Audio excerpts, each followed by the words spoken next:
of big data collection. In 2018, we had an extraordinary hearing with the head of Facebook, Mr. Zuckerberg. He faced 42 senators who had questions for him because of overlapping jurisdiction of the committees. So it was an ordeal that went on for some period of time. I was somewhere in the middle of the pack. And the question I asked him was very basic. Would you mind sharing with us the name of the hotel you stayed in last night?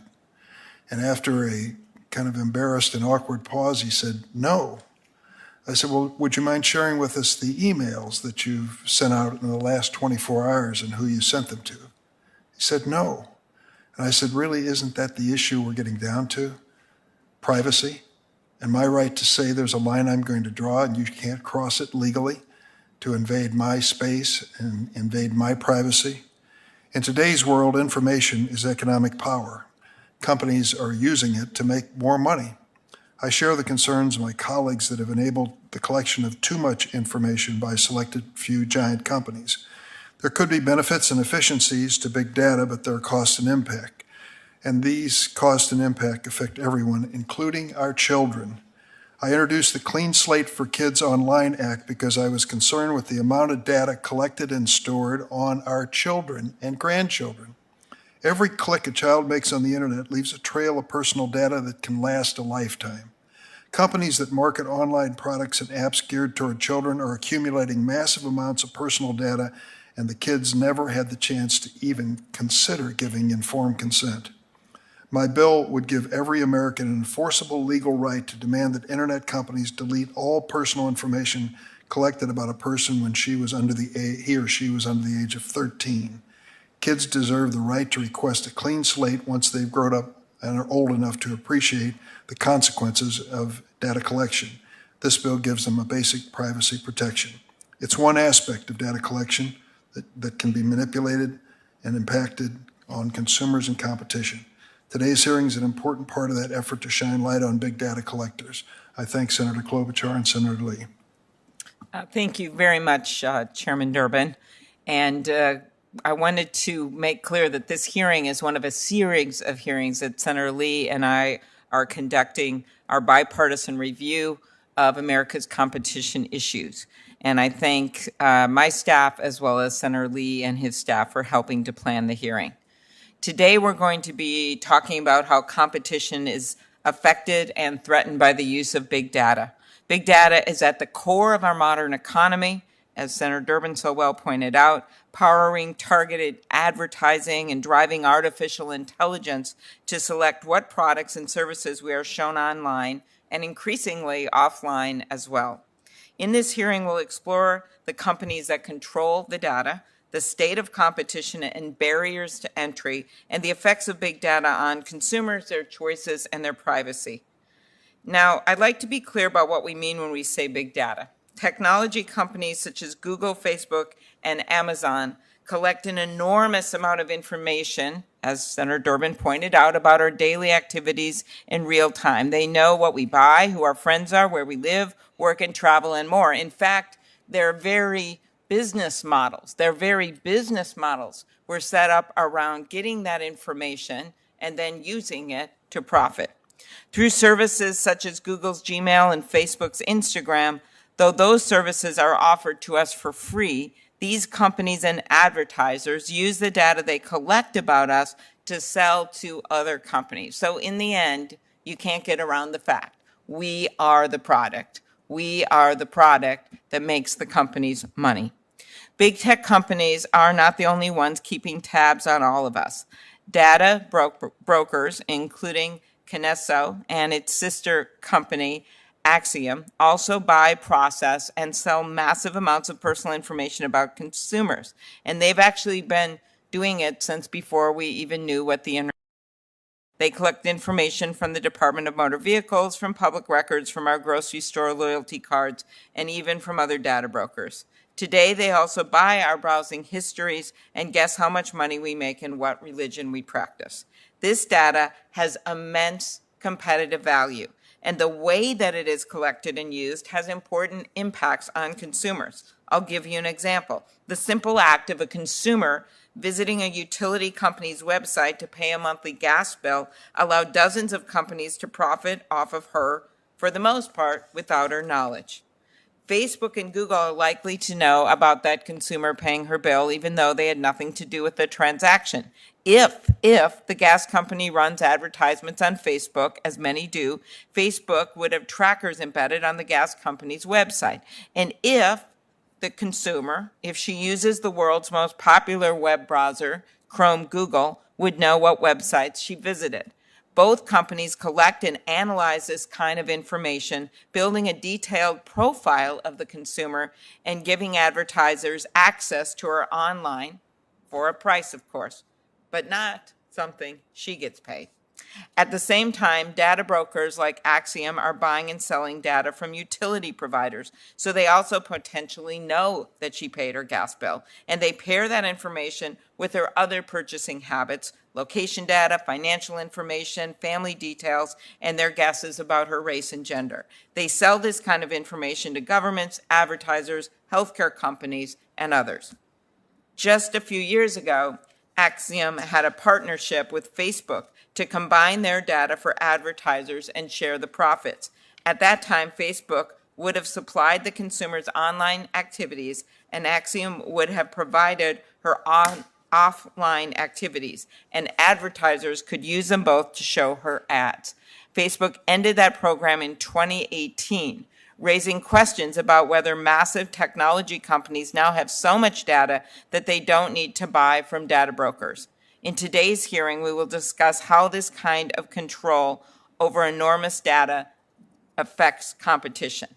While data-driven targeting can filter out things we don't want, show us products that might be of interest, and help some small businesses reach new customers, it also functions as a gatekeeper to important services and opportunities. And so we talk a lot in this space, as Senator Durbin did, about the privacy concerns. And obviously there's big concerns about that. I've been a longtime advocate for privacy legislation, federal privacy legislation. I think its time has long come, and I know we are looking at focusing some resources into these privacy issues in the bill that's currently been debated in the Senate.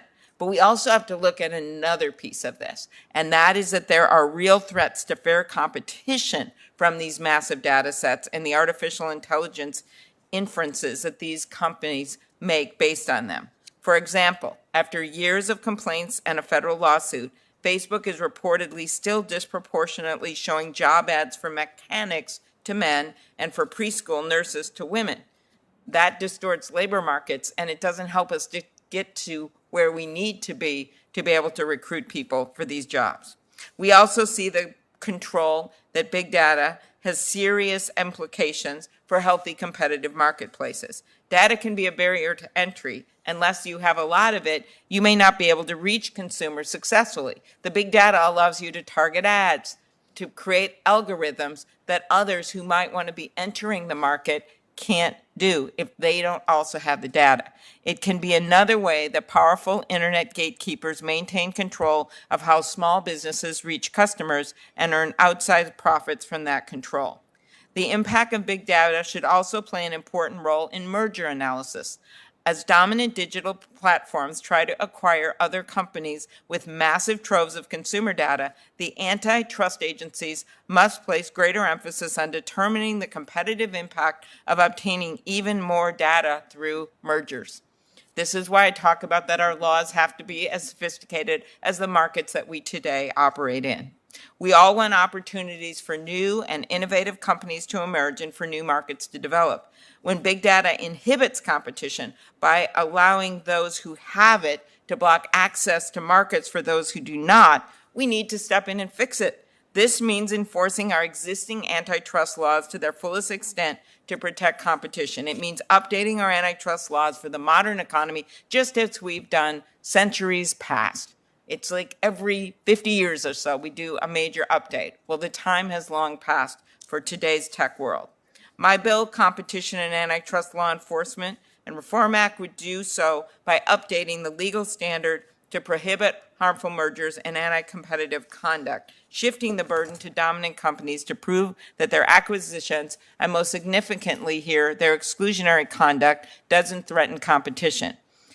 We also have to make sure that our antitrust enforcers have the resources to do their jobs. They can't take on the biggest companies and some of the most complex conduct the world has ever seen with duct tape and Band-Aids. Senator Grassley and I, with the support of this committee, got our bill through to update the merger fees, which will bring in over $100 million for both agencies. It has passed the Senate.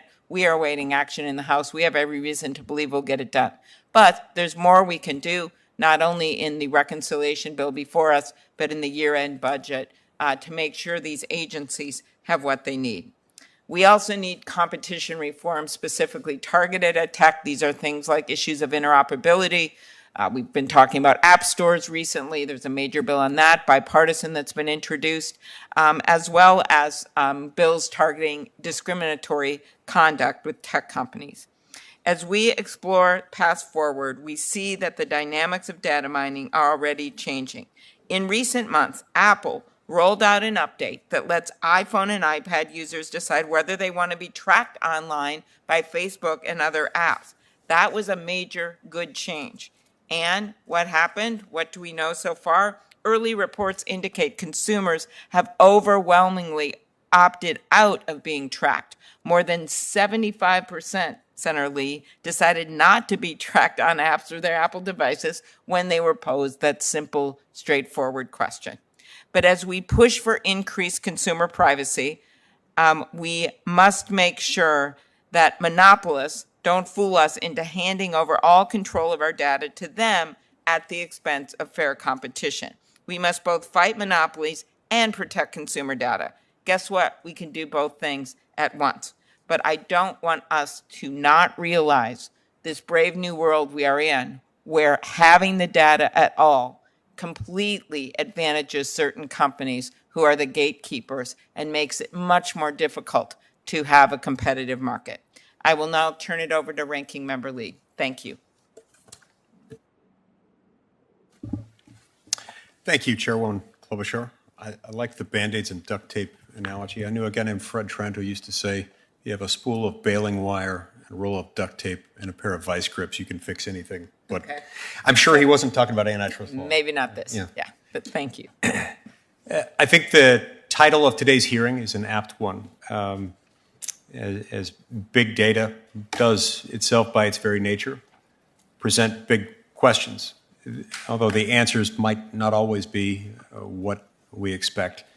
On the one hand, data is increasingly valuable, and it's often essential to developing and improving technologies that will power our economy through the rest of the 21st century. These technologies obviously have a bearing on consumer markets and retail markets, but they also make enormous contributions to national security and national defense and likely influence global strategic thinking in countless ways. At the same time, as more and more data about us is collected, the risks of unauthorized disclosure increase considerably. The more valuable and the more useful our data becomes, the more companies will do to obtain it. And the more we can start to expect more intrusions into our privacy. And privacy, too, can be weaponized to entrench market incumbents and provide them with a convenient pretext for excluding competition and, in some cases, evading it altogether. And I see several key considerations going forward. The first is the value of our data. Viewing user data as a form of payment for online services is no longer just a theory. It's how the companies themselves and how many antitrust enforcers view the market.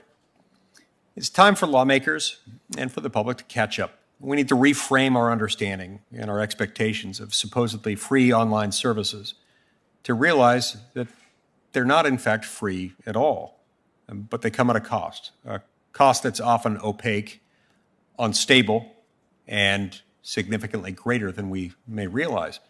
The second consideration, which flows naturally from the first, is the need to reinforce our ownership and our control over our data.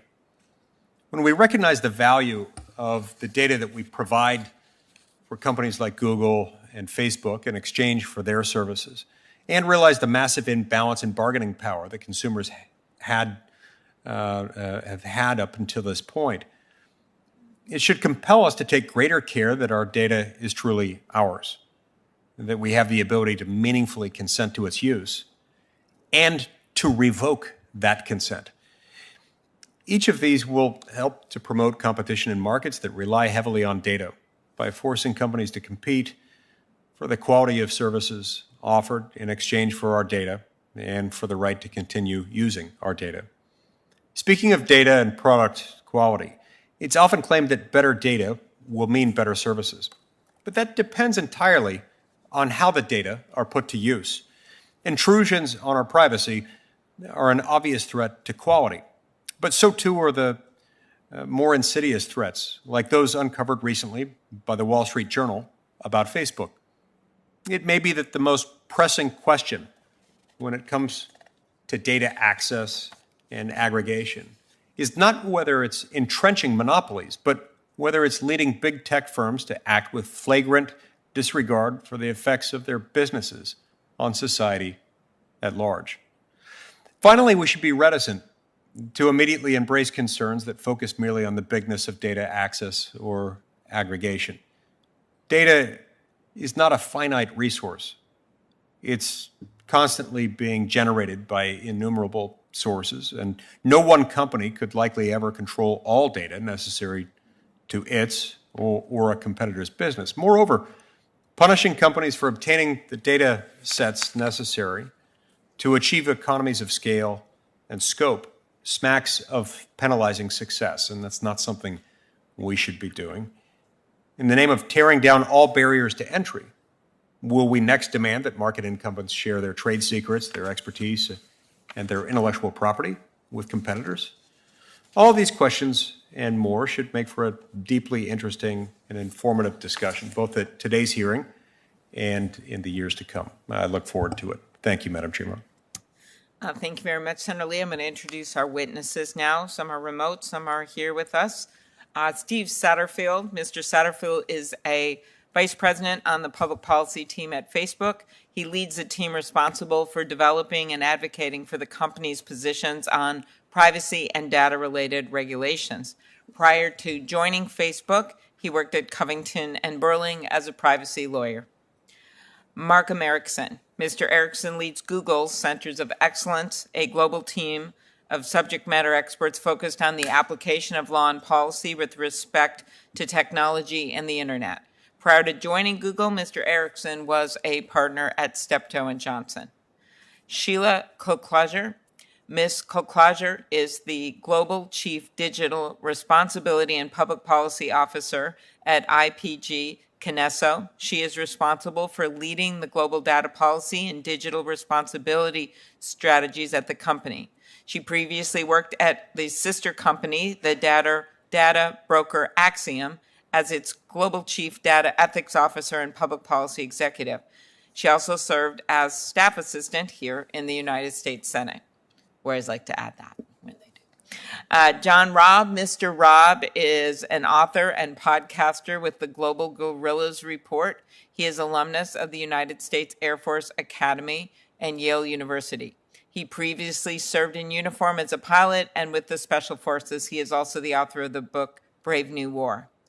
Charlotte Slayman has been with us in the past. Ms. Slayman is the Competition Policy Director at Public Knowledge, a nonprofit dedicated to promoting freedom of expression, an open internet, and access to affordable communications. Prior to joining Public Knowledge, she served as an attorney with the FTC and here in the Senate as a legislative aide. We thank you, and if the witnesses could please stand and raise your right hand, including our remote witnesses. Do you swear that the testimony you will give before the subcommittee shall be the truth, the whole truth, and nothing but the truth, so help you God? I do. Thank you. You may be seated. I will now recognize the witnesses for 5 minutes of testimony each, and why don't we begin with you, Mr. Satterfield. Thank you. Thank you. Chairwoman Klobuchar, Ranking Member Lee, and members of the subcommittee, good afternoon, and thank you for the opportunity to be here today. My name is Steve Satterfield, and I'm Vice President of Privacy and Public Policy at Facebook. where I focus on developing and sharing the company's perspectives on data regulation globally. I appreciate the subcommittee's interest in the topics of today's hearing and the work that you all do to ensure the competitiveness of American markets and to shape data policy. I believe Facebook has an important perspective here, given the substantial contributions we've made to the technology sector in the nearly 20 years since our founding. We believe that many of the concerns expressed by Congress and other stakeholders with respect to privacy and content moderation can be addressed by appropriate legislation, and we stand ready to be a productive partner in those efforts. Now, as you know, our company is currently facing multiple lawsuits, including those brought by the Federal Trade Commission and a number of state attorneys general, and that will limit what I'm able to address today. But I assure you we want to be helpful where we can, and I look forward to our discussion. Like many services, Facebook helps people share, connect, communicate, or simply find entertaining content. Each day, millions of Americans use Facebook to connect with people and businesses, to share and view a wide range of content, to join communities of interest, and to set up fundraisers for good causes, among many other things. All of these activities support our mission to give people the power to build community and bring the world closer together. And data helps make all of this possible. At Facebook, we use and analyze data responsibly to provide personalized user experiences. We also use data to improve our products, to provide measurement, analytics, and other business services, to promote safety, integrity, and security, to communicate with people who use our services, and to research and innovate for social good, including by connecting and lifting up marginalized communities and addressing humanitarian crises. Data also helps us show people better and more relevant ads, which keep Facebook free. It lets advertisers reach the right people, which benefits more than 10 million businesses and nonprofits. For the data people trust us with, we recognize that we have an important responsibility to protect it, and we work around the clock to help protect people's accounts, and we build security into every Facebook product. We offer a number of tools that provide people transparency and control over the data we receive, and we've steadily made improvements to the privacy protections and controls we offer. We also have a variety of tools to help users understand the data Facebook has about them. We're always working to develop technologies that enhance the way people connect and communicate, and data is key to that work. We know that if we don't keep innovating and improving, we'll fall behind. When Facebook started, we faced established competitors, including AOL and MySpace, with lots of user data. That didn't protect them from competition. Success comes from creating products users value and enjoy, not from how much data you have. As our CEO, Mark Zuckerberg, has explained, we believe that strong and consistent competition is vital because it ensures that the playing field is level for all. Facebook competes hard because we're up against other smart and innovative companies. We know that our future success is not guaranteed, especially in a global tech industry defined by rapid innovation and change. Technological innovation has created an ever more competitive environment, and we invest heavily in our products and services to stay relevant and competitive, committing more than $18 billion to research and development last year. We're proud of our record, and we'll continue to focus on building and updating our products to give people the best experiences possible. Thank you, and I look forward to your questions. Thank you very much, Mr. Satterfield. Next up, Markham Erickson of Google. Chairwoman Klobuchar, Ranking Member Lee, and distinguished members of the subcommittee.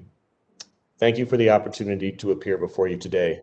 My name is Markham Erickson, and I'm a Vice President of Government Affairs and Public Policy at Google, where I oversee a global team of subject matter experts focused on the application of law and policy to technology and the internet. Data should be used to make consumers' lives better by improving the quality and diversity of products and services available while protecting users' privacy and giving them control. In my testimony, I will describe how Google uses and protects data, the safe data mobility empowers consumers and boosts competition, that data alone does not guarantee better products for consumers. Data plays an important role in making Google products and services people use every day functional and helpful. And we are committed to treating that data responsibly and protecting privacy with strict protocols and innovative technologies. Google combines industry-leading technology with insights from data to develop products that help people find directions, build businesses, and search for information. On an individual level, what data is collected and how it is used depends on how each person uses our services and how they manage their privacy controls. Data is one element of our ads business where it helps us connect people with relevant advertisements. Advertising is Google's main source of revenue, and it enables us to make many of our flagship products available for free to billions of people around the world. The ads shown are often informed by a search query or page content, but they can also be based on a user's interest or their personal data if their privacy settings permit. We do not sell our users' personal information to advertisers or to anyone. Our business relies on ensuring our users' trust, specifically in how we use and protect their data. We work to maintain that trust by offering industry-leading controls to manage privacy. 3 billion users visit Google accounts every year, where they can review and change their privacy settings and delete data stored with their account. We constantly innovate to improve privacy across our products and on our platforms. For example, Privacy Sandbox is a collaborative initiative that aims to build a more private and secure web. Because many publishers and advertisers rely on online advertising to fund their websites and connect with consumers, we will continue to partner with the industry, civil society, and governments to get this balance right. In addition to our work to advance privacy-preserving technology, we contribute data and expertise to the broader ecosystem. Data portability empowers consumers to choose services or online platforms based on quality and individual preference, not because they're locked in. Since 2011, Google Takeout has enabled users to easily move their content to competing services with more than 1 billion gigabytes exported from Google products. Additionally, through our leadership in the data transfer project, Google makes it easier for other companies to provide tools that let users seamlessly move data between online services. We are also proud of our contributions to the open source community.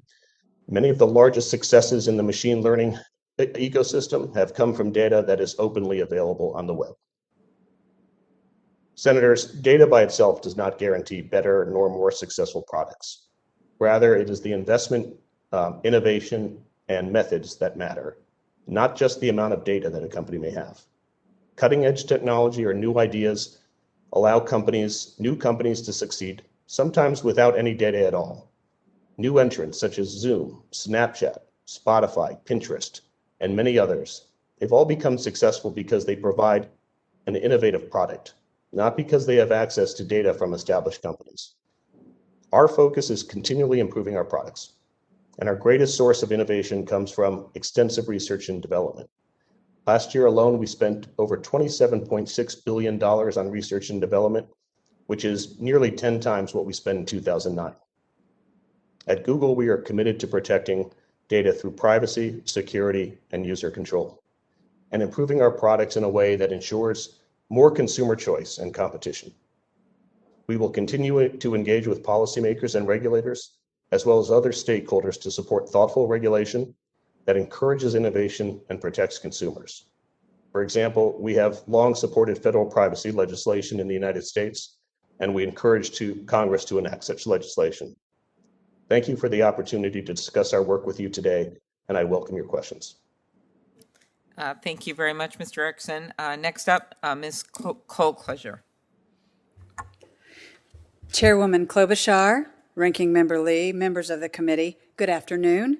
Thank you for the opportunity to speak today. I'd like to make several key points about the importance of fair and open data use, the intersection of data privacy laws and federal competition practices, and their potential impact on today's connected marketplace. First, responsible companies are ready for a comprehensive federal data privacy law that is good for citizens and good for America. I work for Kinesso, a subsidiary of the Interpublic Group of Companies, or IPG, one of the largest and most data-driven advertising agency holding companies in the world. We strongly support a national privacy law. IPG's business is built on 4 pillars of consumer trust: accountability, fairness, safety, and transparency. We work hard with our industry partners to instill these values throughout data-driven advertising. Second, in today's economy, any privacy law functionally will be a competition law, whether a legislature intends it to be or not. America needs a future-fit national privacy law and appropriately applied antitrust policy. In our connected marketplace, both of these have data availability, use, and control at their core. A federal privacy law should be people-centered and ensure data is used to serve people. Limiting who can collect, control, and use data won't work. A privacy law that restricts who can collect data would give data control and thus market control to a few companies and unavoidably weaken competition. As we have seen in other jurisdictions, market power belongs to whoever controls the data. A federal privacy law should preserve data sharing for beneficial and innovative purposes while making companies responsible and accountable for harmful uses. Similarly, competition policy should ensure that companies with better technology, better ideas, and innovation, but which may not have adequate data of their own, are not foreclosed from the marketplace. A company shouldn't have to create a first-party platform to compete. Today's connected marketplace increasingly is dominated by companies who thrived thanks to ready access to consumer data. National laws that, in effect, limit data to just a few dominant players risks putting more power in those few players' hands. In our data-intense economy, overly restrictive data use and sharing laws preclude robust competition, vibrant innovation, and the possibility of the small company finding and competitively serving its audience. We emphasize how essential data availability, open data flow, and fair uses of data are to innovation, competition, and a vibrant market of connected participants. Federal privacy law and competition law should provide for responsible and accountable data sharing so that everyone can compete.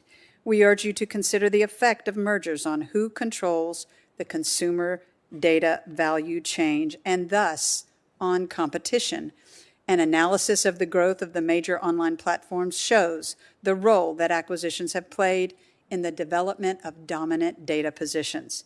To protect people, the fair use of their data, and support a robust, trustworthy, and competitive connected marketplace, federal law should promote fundamental privacy rights for citizens and enable responsible, accountable use and sharing of consumer data by commercial enterprise.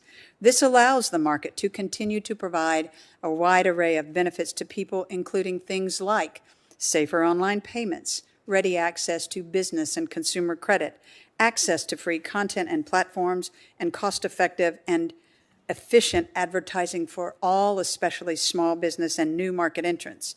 We at IPG have built accountability and responsible data practices into everything we do. We believe that corporate America is ready to responsibly collect and share consumer data and be accountable for its actions in doing so.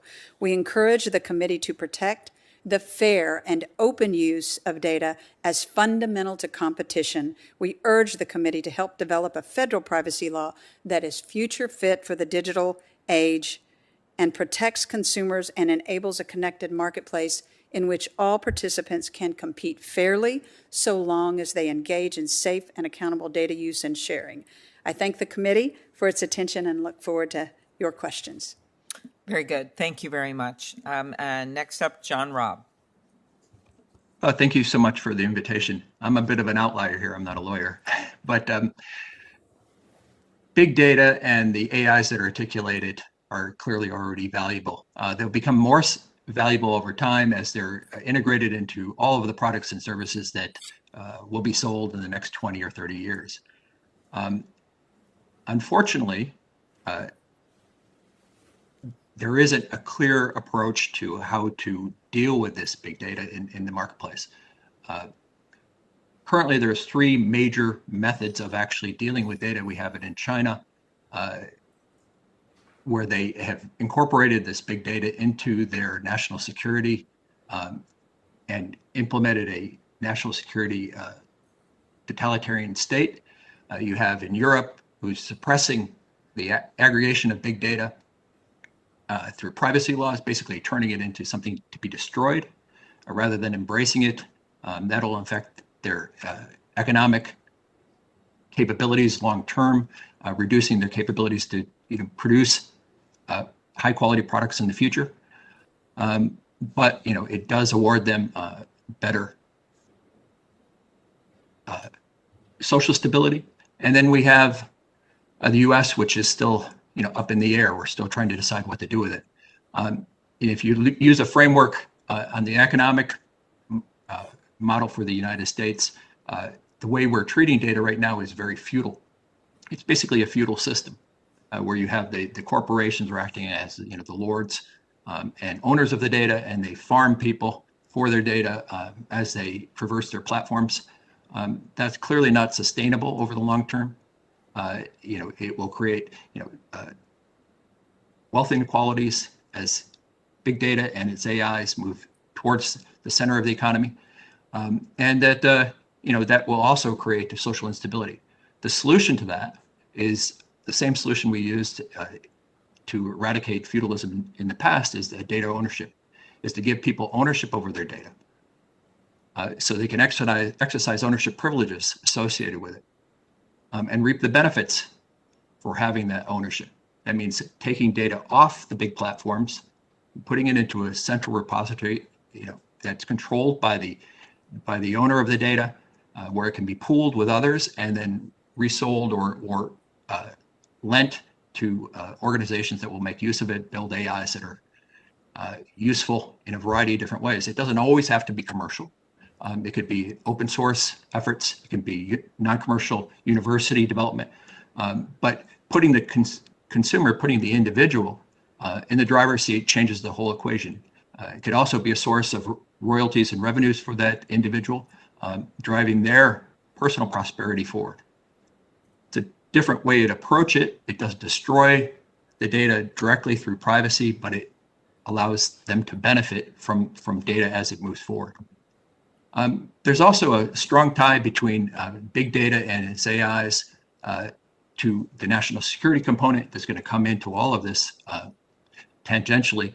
I don't think people would fully appreciate how much things have shifted over the last 20 years.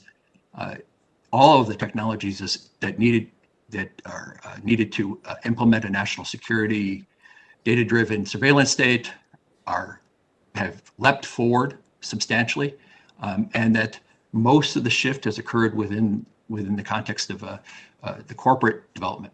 We've seen a shift from what governments used to be only able to do to now corporations are only able to do it. China has embraced that, and they're using those corporations to gather the data, create the tools, and control their society. The problem here in the United States is that there aren't any natural limiting factors to prevent that from happening here. We don't have any protections against the overreach in the corporate realm. We don't have any, like we do against government overreach. We don't have any free speech rights. We don't have any rights of access. We don't have the ability to resolve disconnection, because disconnection in the modern environment can radically reduce your ability to operate in the world. So we need a set of digital rights that we can exercise over to protect us against any kind of overreach at the corporate side. Thanks. Okay, very good. Thank you. Next up, Charlotte Slayman with Public Knowledge. Chairwoman Klobuchar, Ranking Member Lee, thank you so much for the opportunity to testify today on behalf of Public Knowledge, a nonprofit working in the public interest for over 20 years. I'm Charlotte Slayman, Competition Policy Director at Public Knowledge. Gatekeeper power is at the root of big tech's competition problems.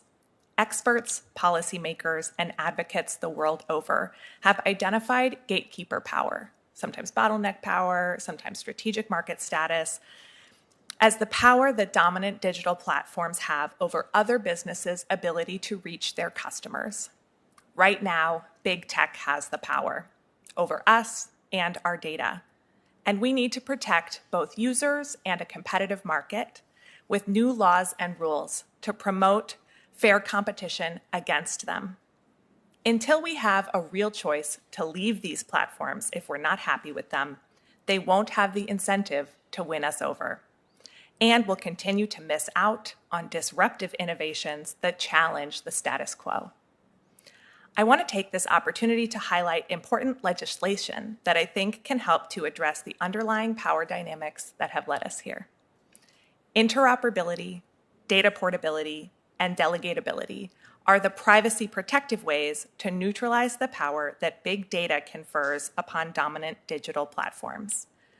Right now, if I'm frustrated with how Facebook treats my data, I don't really have the option to leave because my friends and family, the businesses, groups, and even schools I need to communicate with are on Facebook. Interoperability would allow competition to flourish by letting users communicate across platforms. Look to the Access Act for a model of implementing interoperability to maximize competition and protect privacy. These platforms can abuse their gatekeeper power to freeze out would-be competitors from the market. And one of the tools for that anti-competitive discrimination is big data. Gatekeeper platforms can put their own products first on the page, give them the best attention-grabbing design, and point users away from companies that pose a competitive threat. While this offends our basic notions of fairness, this behavior would be difficult to stop using our existing antitrust laws. We need a non-discrimination law to reliably stop it. And I'm so glad to see news reports that Chairwoman Klobuchar is working on just such a bill here in the Senate. There's a strong model in the American Choice and Innovation Online Act from Chairman David Cicilline in the House. Strict limitations on mergers by dominant digital platforms and giving our federal antitrust enforcers the ability to sue to break up vertically integrated dominant digital platforms are also important parts of how we can address gatekeeper power. The Platform Competition and Opportunity Act and the Ending Platform Monopolies Act are strong examples of how these tools could work. These 4 bills were recently endorsed by a bipartisan group of 32 state attorneys general. App stores and operating systems preference their own products when it comes to communication with the user and to data. The Open App Markets Act zeroes in on the gatekeeper role that app stores play. Purposeful narrowing of our antitrust laws by the courts have left big business with a license to engage in a host of anti-competitive conduct. A myopic focus on price and other easily quantifiable effects leaves out important innovation and consumer choice harms that antitrust is supposed to address. Chairwoman Klobuchar's Competition and Antitrust Law Enforcement Reform Act would help rein in the power of big data by updating the legal standards for blocking mergers and stopping exclusionary conduct. Competition is not a panacea for the challenges of big data. We also urgently need new privacy laws to protect users and a digital regulator to comprehensively address the policy questions surrounding digital platforms. A comprehensive federal privacy law can be pro-competitive by creating a level playing field for dominant incumbents and new entrants alike. For decades, Washington has taken the perspective that we need to let digital businesses run wild to see what great innovations they might come up with. But today, unscrupulous data practices and consolidated power have led us to a place that isn't anyone's dream of what the internet was supposed to be. These largely unregulated platforms have been allowed to amass powerful gatekeeper roles where they need not fear competition or government intervention. For users to really have control, we need to have a real choice to leave these platforms. We need real competitors, and we need switching to be easy. To get those things, we need new laws and rules to promote fair competition on and against gatekeeper platforms like Google and Facebook. Congress has already done the laudable work of introducing a series of bills to combat these harms. The best time to pass them was 10 years ago, but the second best time is now. Thank you. Okay, very good. Why don't we start out, Mr. Satterfield, Mr. Erickson? Facebook and Google both collect data about consumers to enable targeted advertising, which is the principal way I believe your companies make money. How important is consumer data to each of your companies? You can start, Mr. Satterfield. Thank you, Chairwoman Klobuchar. The way that we look at it is success comes from building great products, and not from how much data you have. Okay, but if you could just straightforward answer the question, how important is consumer data to your company in your profit model? Data is important, to connect people to relevant experiences. That includes showing them relevant ads. But again, I'd say that, the success we've had has come through building great experiences and not from the amount of data that we collect. Mr. Erickson, how do you answer that for Google? Yeah, thank you, Senator, for the question. At Google, we provide a means for people to find relevant information and helpful information on the internet. And to do that, we have to understand what they're looking for. But anyone can use our products for free without providing or storing any personally identifiable information with us. We provide transparent mechanisms for users to understand how their data is being collected and how their data is being used, and meaningful tools to give consumers the ability to see the data that is stored in their account and to make choices like delete the data or use one of our auto delete tools to set up regular cadences where information such as their search history or viewing history or location history, if they've opted into location history, can be regularly deleted. We've also, as I mentioned in my testimony, since 2011, have created tools to give consumers the ability to take the data that they've provided to us and move it to a competitor site. We don't want users to work to engage with Google because they feel locked in because their data is with us. We want them to be able to go to the services and the technologies that suit their needs based on a competitive dynamic rather than any sense of lock-in. Okay. Why don't we go to you, Ms. Slayman? I was just looking at some Twitter feed. Someone just reported that they were talking with a few friends on one of the sites, going back and forth online about being a female politician a while back, including a TV makeup artist for some reason. And this person said they referred to me as inimitable online. And within an hour, they got an online ad for Chanel Inimitable Mascara, linking the TV makeup artist comment with their adjective. So is that possible? I don't know if this is true or not, but I'm just saying this is what's happened to me. And how important is the data to these companies? They've kind of gave roundabout answers here. And what does it mean for other platforms trying to compete if they don't have the data? So I think the data is very important. I appreciate what the other witnesses have said, that there is also a role played by their innovative engineers. I think that's absolutely right. But the data is important, and that's why we're concerned about whether it's being treated competitively or not. I think the relevant ads are not always what is best for us. It's what's best for the platform. And sometimes that lines up with what's best for us, and sometimes it doesn't. So we need to make sure that we have protections for users and for the competitive marketplace when we're looking at that problem. Mm-hmm. Mr. Satterfield, along the same lines, last quarter, Facebook publicly reported that its advertising revenue per users in the U.S. and Canada was $51.58. I want to ask you a few questions about that. The comparable number for Europe was only $17.08. In Asia, it's $4.13. And the rest of the world, you reported advertising revenue per user of about $3. Why is the value of a user in the U.S. worth so much more than the rest of the world, especially when we're comparing ourselves to comparable countries in Europe? Senator, I think there are a lot of factors that go into those average revenue per user numbers? Okay. That's not really an answer though, man. That's the beginning of an answer. So, What we're doing is we're breaking down revenue per region according to the number of folks that we serve in those regions. That's what's reflected in the numbers that you're describing. okay, why don't we go to you, Mr. Robb? Do you think Facebook should pay all of its U.S. users $51.58 for Facebook's use of their data, which that we now know it's in their recent fiscal report? Maybe the individual profit centers, which is all of us, should actually get the money back.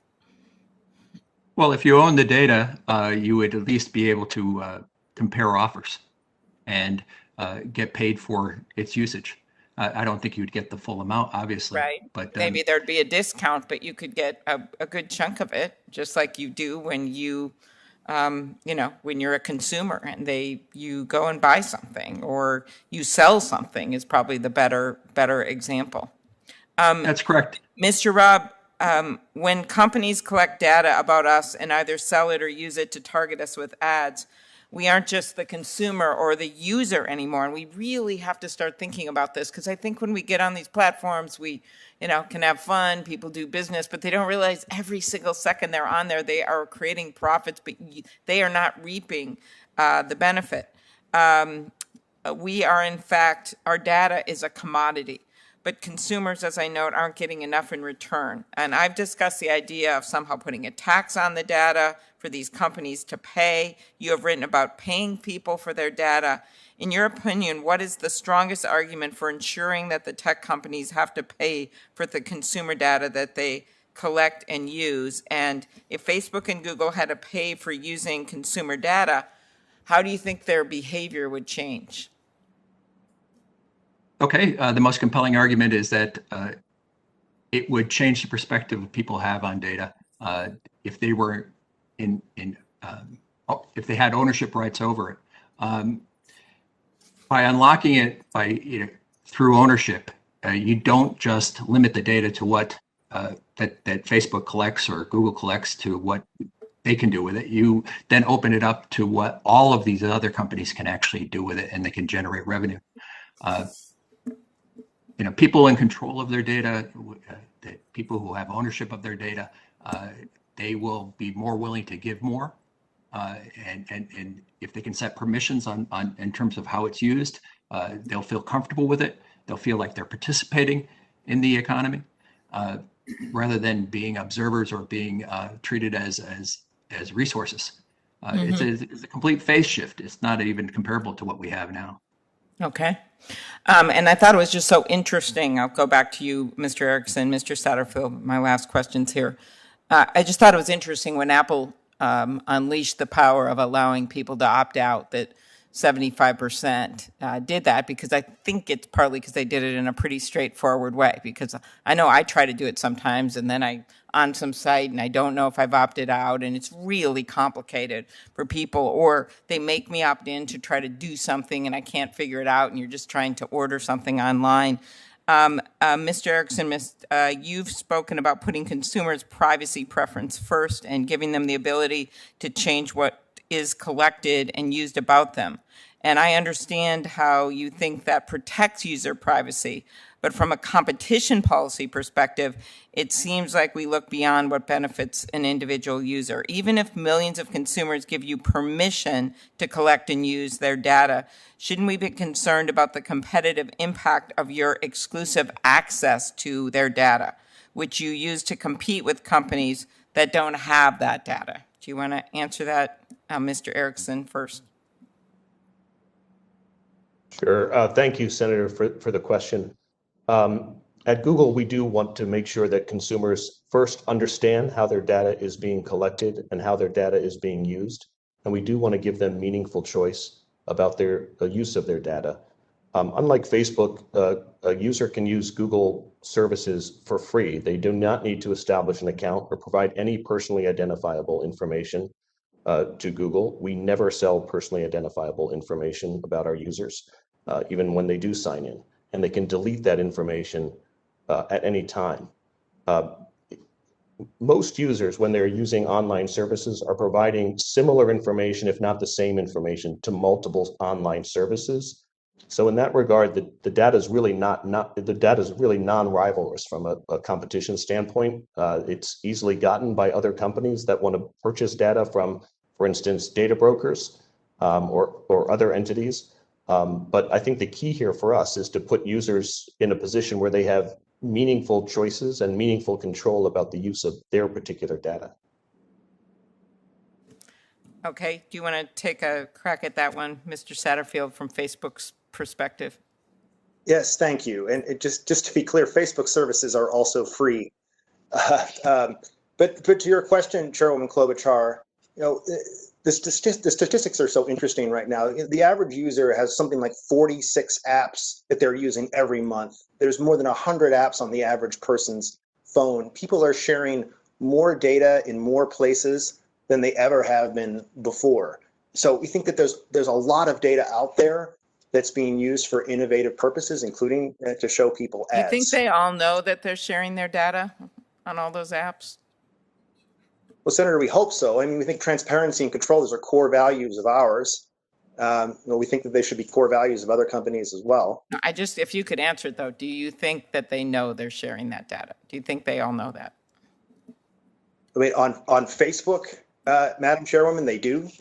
I'm confident of that. These are core values of ours. We invest a lot in providing transparency and control. I think with respect to other companies, this is an area where Congress could intervene, make sure they do. Transparency and control could be core components of federal privacy legislation. Okay, I'm going to just ask just one follow-up because I really want to turn up from Ms. Slayman. Do you think that's true, that they all know this? Do you think we need, and by the way, the companies are now coming to us saying they want privacy legislation after opposing it, various iterations of it after all the states have started to get into the act, which is kind of a pattern we've seen in other areas here. But do you want to respond to this quickly? And then I should let Senator Lee ask some questions. Yes, I'm sure there are many users who do not know that they are sharing the data. I also think even if they know about the data that they're sharing, it's quite complicated to understand what that data can be used for. That data can be used to figure out additional information about you. So a user may be making a decision to share some data, not realizing what that data actually could tell a company about who they are and their preferences. I also think I want to respond to the point that Mr. Erickson made about Google doesn't sell your data. I think it's important to keep in mind that Google has within them the capacity to fully exploit your data without ever selling it because they have the advertising system. So within this one large vertically integrated company, they can both collect the data and fully exploit it to advertise to you. So the necessity for selling isn't there, and they can still be exploiting it just as effectively. Okay, thank you very much. Senator Lee. Thank you.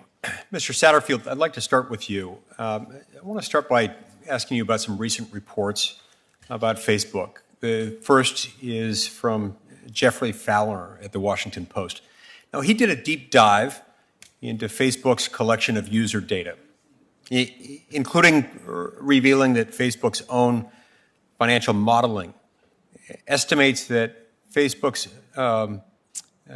estimates of its user data is worth an average of $164 per user per year.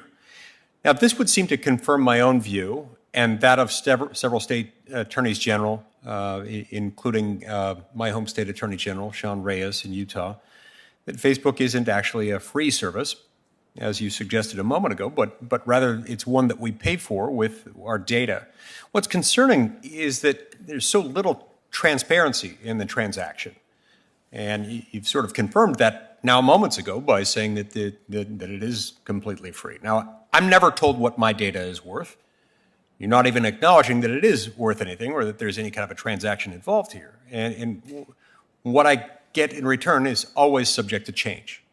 You change the systems by which posts are reviewed, what's prioritized, what's deprioritized. Now, it's basic antitrust law that you look for symptoms, you look for signs. And one pretty consistent sign of monopoly power involves the ability to set prices and control output. What could be a better example of that very thing than Facebook's ability to demand data from its users, as it does, without telling them its value or even acknowledging that it has a value at all, while providing a service whose quality, whose features, whose terms of service, in terms of use, are subject to change at any moment. And they do frequently change at any moment. Can you answer that question for me? Thank you, Senator. Respectfully, I think we see things differently. We don't see data as something that people give us in exchange for providing our services. We see data as something that's we use to provide the service to them, to provide value to them. Okay, so you disagree with the assumption that when there's a service out there that purports to be free, you are the product. You are sort of what's being served. I mean, I get your point. Nobody's paying out of pocket with money. They're not paying in literal coins or virtual tokens to go on there. But you are, in fact, a for-profit business enterprise. You are, in fact, profitable. And you do that because there's something of value. So yes, Senator, I think we're quibbling here over sort of nonsensical distinctions between literal payment, which I didn't say, nor did I imply. So I guess I'd ask you to answer the question, accepting the premise that I think all the rest of us in this room and pretty much every other American would acknowledge exists, which is the premise that your service is, it purports to be free. It is, in fact, paid for in the sense that people contribute their time. They give their time, and with their time, you acquire data. You're able to monetize that. So with that understanding, I'm asking you that it is a basic principle of antitrust law that one side of monopoly power is the ability to set prices and control output. With that premise, what's your response to that? About the fact that I'm asking, what better example could one find once one accepts this premise than that of Facebook's ability to demand data from its users without telling them the value of that data, and without a service, when dealing with a service whose quality and whose features and whose terms of service are subject to change at any moment and often do? Well, Senator, again, respectfully, that's just not how we think about data and how we use data to provide value to people. All right, I get it. That's not how you think about it. It's clear to me you don't want to answer that. Whatever. I was throwing you a bone there to try to allow you to engage in a dialogue. We'll move on to the next question. Look, the Wall Street Journal released a series of bombshell reports last week on internal Facebook documents that revealed shocking, absolutely stunning lapses in Facebook's ability to protect Facebook's consumers, its users, from being harmed by using its platforms. This, too, looks like the behavior of a monopolist. A monopolist that's so sure that its customers have nowhere else to go, that it displays a reckless disregard for quality assurance, for its own brand image, and even just being honest with its users about the obvious safety risks that it's subjecting its users to, particularly its teenage users. In light of these reports, doesn't it look to you like Facebook lacks competition? Senator, thank you. The journal series that you're referencing raises really serious and important questions, but I think it misses the mark in terms of what we're trying to do in the matters that it describes. How does it miss the mark? How does it miss the mark any more than revelations years ago about tobacco companies concealing the dangers of tobacco? How is that missing the mark any more than the revelations about tobacco and what tobacco companies knew about what they were doing to their own users? Well, Senator, I think what's being discussed in these articles are issues that we have identified ourselves and that we're attempting to work through as a company. This is research that we're doing ourselves in order to identify gaps and issues and to address them to make our platform safer. So I think these are self-identified issues, and these are internal deliberations that are dedicated to one thing, which is making the platform a safer place for the people who use it. Ms. Slayman, I'd like to turn to you. In your testimony, you advocate for updating the antitrust laws to tackle problems like big data. But it seems to me that we ought to first try to enforce the laws we have, which I think in most circumstances are more than up to the task, if in fact we will utilize them, if in fact we will utilize the law and enforce the law. The reason we haven't used antitrust law to address many of the problems in big tech has everything to do with things that could be accomplished with the law. In other words, it's not just because the courts have said no. It's not because enforcers have taken these things repeatedly to the courts and the courts have smacked them down. That hasn't been the case. It's rather been because our antitrust enforcers simply didn't bring the cases to begin with. Now look at the Obama administration. President Obama's antitrust enforcers let Google off the hook after a 2-year monopolization investigation, ignoring rather specific, rather conclusive staff recommendations to sue. They failed to stop Facebook from buying Instagram and failed to stop Facebook from buying WhatsApp.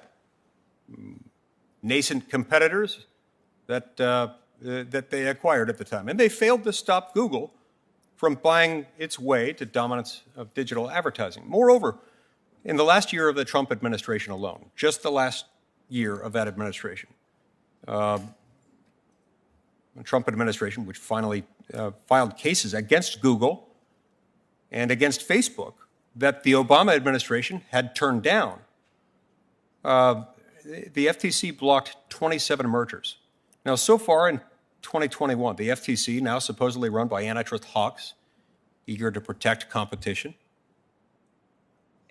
has filed just 7 merger cases, one of which is the case against Facebook, and 5 of which were filed, in fact, by the outgoing Trump administration. So can't we agree that the problem of antitrust law isn't just the law, but lacks antitrust enforcement? I'm sorry. Thank you, Ranking Member Lee. We absolutely need to improve antitrust enforcement. I believe it will be very important to improve the antitrust laws as well, but there have been lapses in enforcement. I think there are some situations where the antitrust enforcers have correctly identified that the law wasn't there for them, but there absolutely are also cases that they missed that I wish they had brought. So improving antitrust enforcement is definitely an important part of this effort.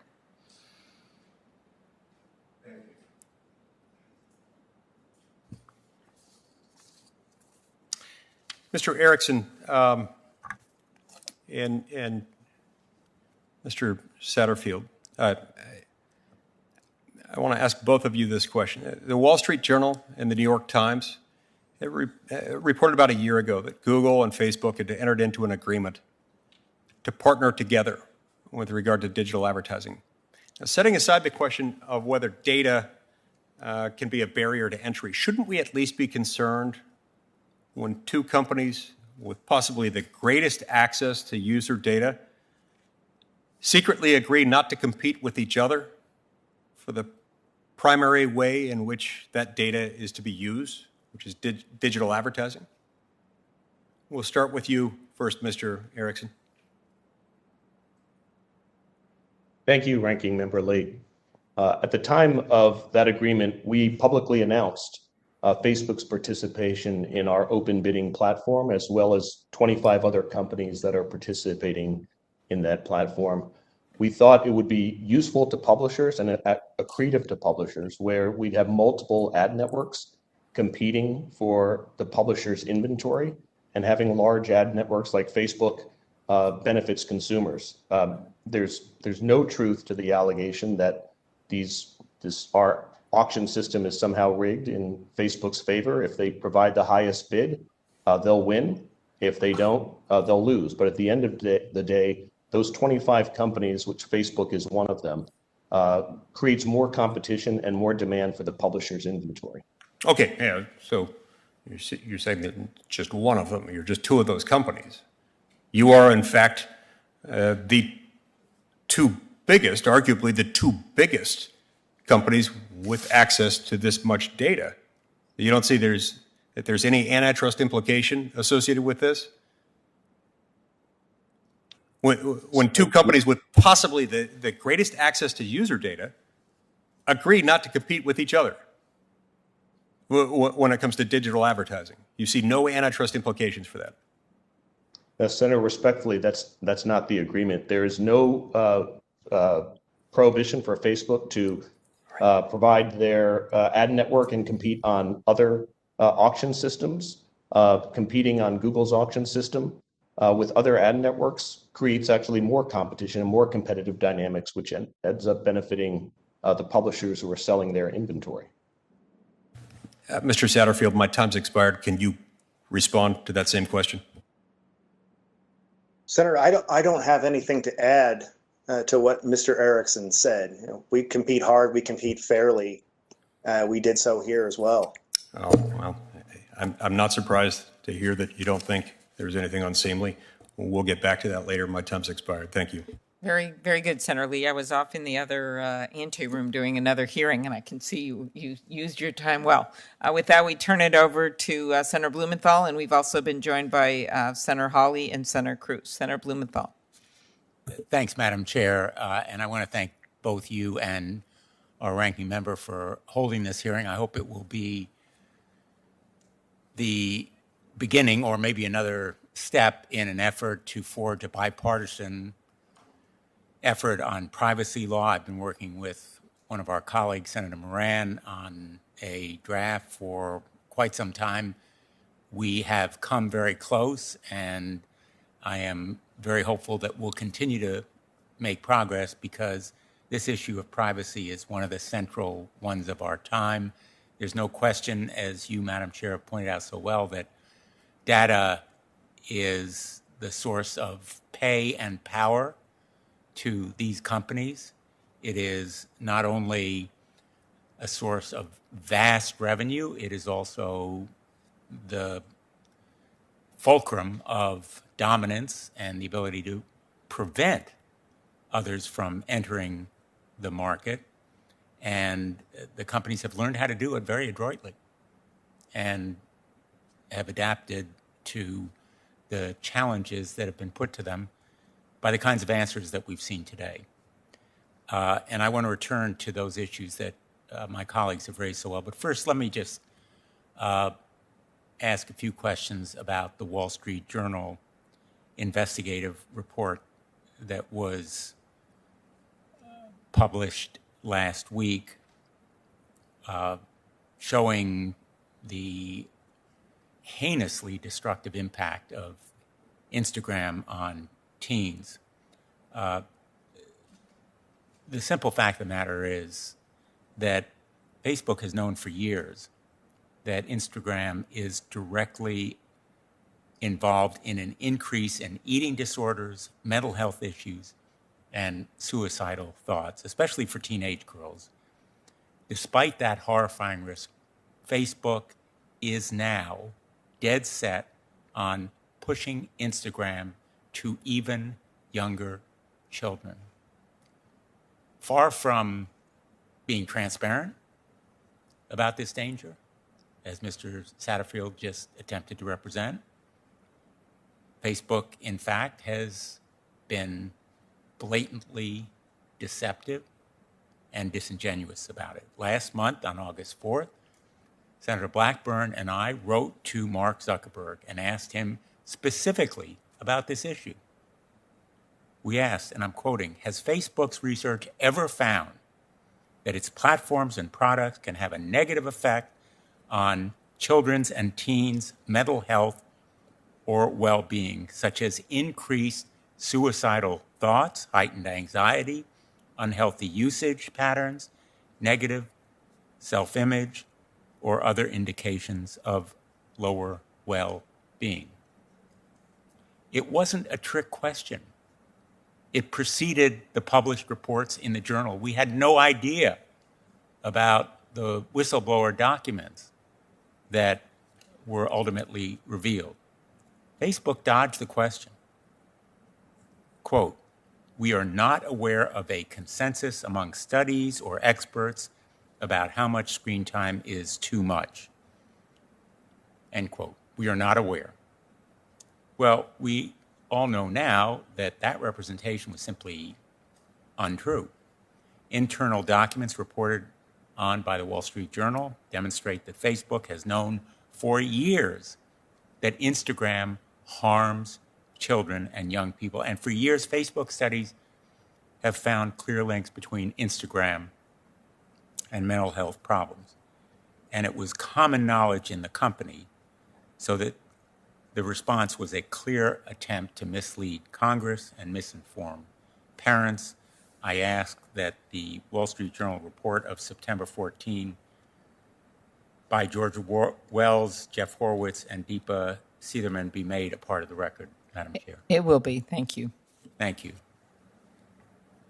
So the comparison to big tobacco made by Senator Lee is entirely apt. And I know something about big tobacco because I sued big tobacco. And I remember the revelation of the documents that showed big tobacco not only knew, but had done experiments proving that cigarettes cause cancer. They had denied it for years. They had the knowledge about the damage done to people who smoke. My question to you, Mr. Satterfield, is why did Facebook misrepresent its research on mental health and teens when it responded to me and Senator Blackburn? Senator, thank you.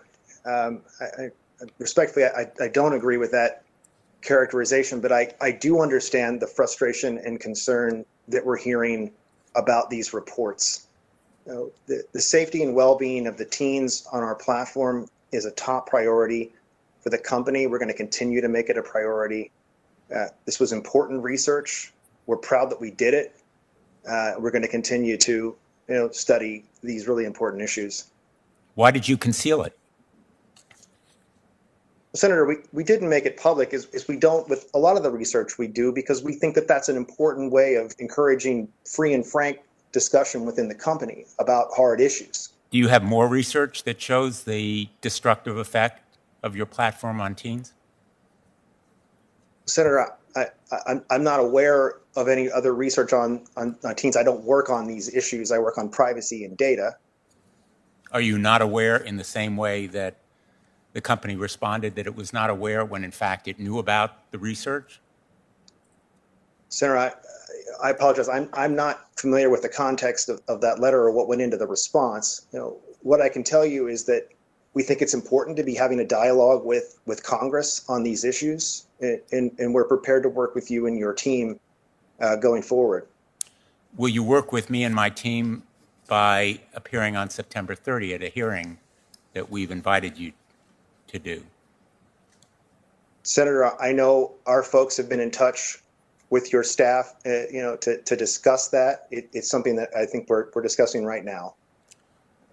Well, we are discussing it right now. I'm asking you for a commitment that your company will send a high-ranking, qualified, and knowledgeable representative to that hearing on September 30. Senator Blackburn and I are respectively the ranking member and chairman, but it includes Senator Klobuchar and Lee. They are members as well. We need to hear from someone who's capable of answering these questions, and it should be next week. Will you commit to have someone at that hearing? Senator, we're going to follow up promptly on this. We know these are incredibly important issues, and we want to work with you and your staff going forward. Mr. Satterfield, I just want to point out to you that your company, contrary to what you just told this committee, is continuing with this really unfortunate charade. Vice President Nick Clegg doubled down on the misleading statement, in fact, this weekend when he said the research is, quote, still relatively nascent and evolving. end quote. But according to one of these studies, Facebook found 13% of British users and 6% of American users traced a desire to kill themselves to Instagram. How is it not misleading to tell this committee that the research is unclear if, according to your own research, tens of thousands of teens have suicidal thoughts directly because of Instagram? Don't you think you owe us an explanation next week? Senator, I appreciate the concerns. I do. And I do think that Nick was accurate in his op-ed. What I can tell you is that we can commit to working with you and your staff going forward on these issues. Has Facebook ever conducted research that found Instagram was more toxic to teens than other social media platforms? Senator, I'm not aware of that, but these aren't issues that I work on at the company. We're happy to follow up with you and your staff. Well, will you follow up this September 30th by having someone at that hearing who can tell us the answer? By the way, the answer is that you have found Instagram is more toxic than Snap and TikTok. It's more of a Facebook problem. Your own research has shown it. I'd like somebody to come provide an answer and explanation next September 30th.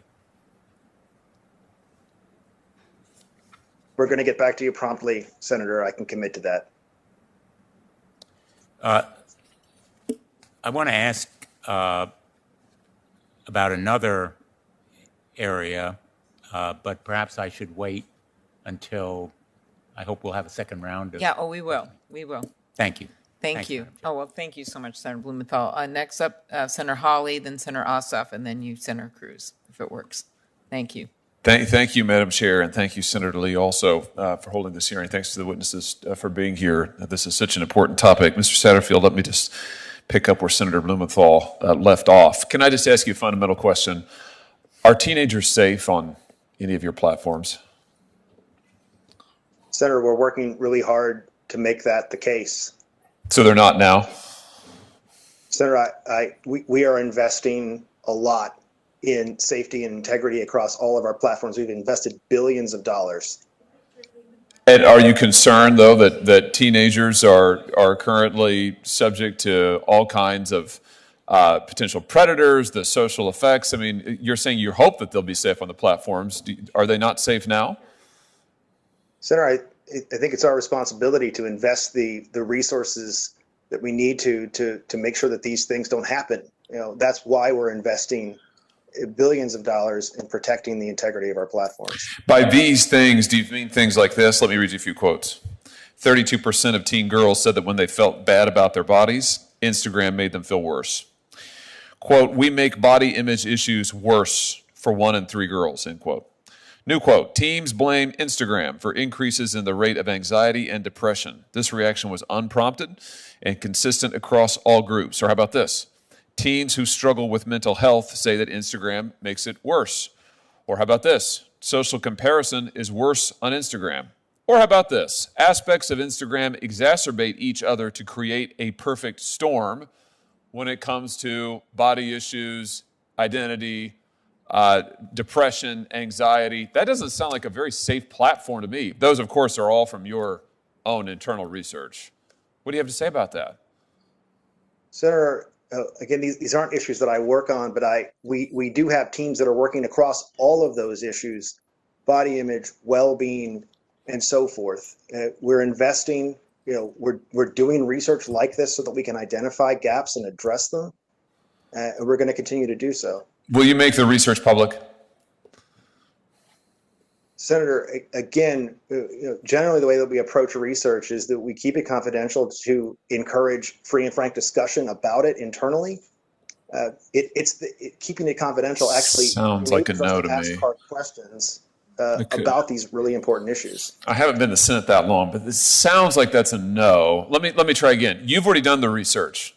This research is completed. You've done it. You know the results. You know the data. You've actively misled Congress for years now. You've deliberately misled senators as recently as just a month ago. Senator Blumenthal was just putting on the record. You have the research. Will you make it public? Yes or no? Senator, I respectfully, I'd strongly reject those characterizations. The issue of greater transparency around research. Let's try answering my question. Will you release the research? Yes or no? Senator, it's something we're looking into, how to provide greater transparency with appropriate context around the research. Right. What would the appropriate context be exactly? What's the context for 32% of teen girls saying that they feel worse when they use Instagram? Is there context I'm missing there? What is it that parents need to know? What's the context exactly? I'm intrigued by that statement. Well, Senator, I think it's a broader view of what the potential impact of services could be on folks. And maybe the things that Instagram does that's positive that outweighs all of the terrible effects that it has on teen girls and others? Is that what you're talking about, your benefits? Let me ask you this. How much money does Instagram make for Facebook every year? Senator, I don't know the answer to that. How much money do you make from teens being addicted to Instagram every year? Senator, I wouldn't agree with that characterization. How much money do you make from your teen users every year? Senator, I don't know the answer to that question. I bet it's a lot. I'll give it to you for the record. I think we all know what's really going on here. You won't release the research because this is a cash cow for you. And you won't answer our questions because you make a gob of money on this. I mean, it's the whole reason Mark Zuckerberg wanted to get Instagram in the first place, right? I mean, back in 2012, Mark Zuckerberg wrote to his own chief financial officer that buying Instagram will give us time to integrate their dynamics before anybody else can get close to their scale. Well, we know why Facebook bought Instagram. It was to get rid of a competitor, to gobble up all the data. And now they've done that. And now it's making teenagers sick and destroying their mental health. But, hey, it's lucrative. It's amazing. How about this? Will you commit to suspending any efforts to develop the Instagram Kids product that would target children under the age of 13? Senator, we know that tweens are online, and we want them to have an experience that is a good one, that is a healthy one, that can be like the one that teenage teenage girls are having on Instagram right now. That kind of an experience. Senator, respectfully, these are issues that we take incredibly seriously, that we're investing in. There is no more important priority than the safety and well-being of the people who use our products. I really can't believe you're saying that. I mean, really, I've listened to Facebook and these other big tech companies before these committees for years, and I guess just 2 years, although it feels like 20. And you always dissemble, you always mislead, but I can't believe that given the research that you have conducted, that you can sit there and say that teens' health and security and safety is your top priority. Clearly, it's not. And you won't share any of the data. You're stonewalling every member of this committee. What about this? Will you at least commit to keeping behavioral advertising out of any product that a kid can access?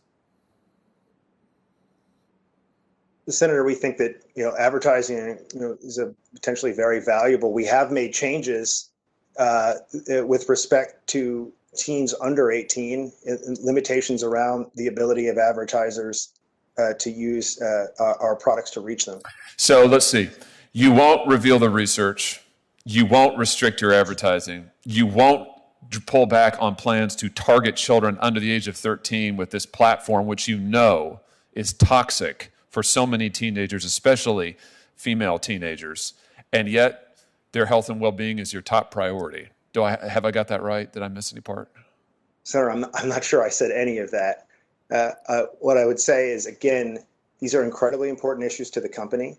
We're committed to having a constructive dialogue with Congress about them, and we're going to continue to invest heavily in them at the company.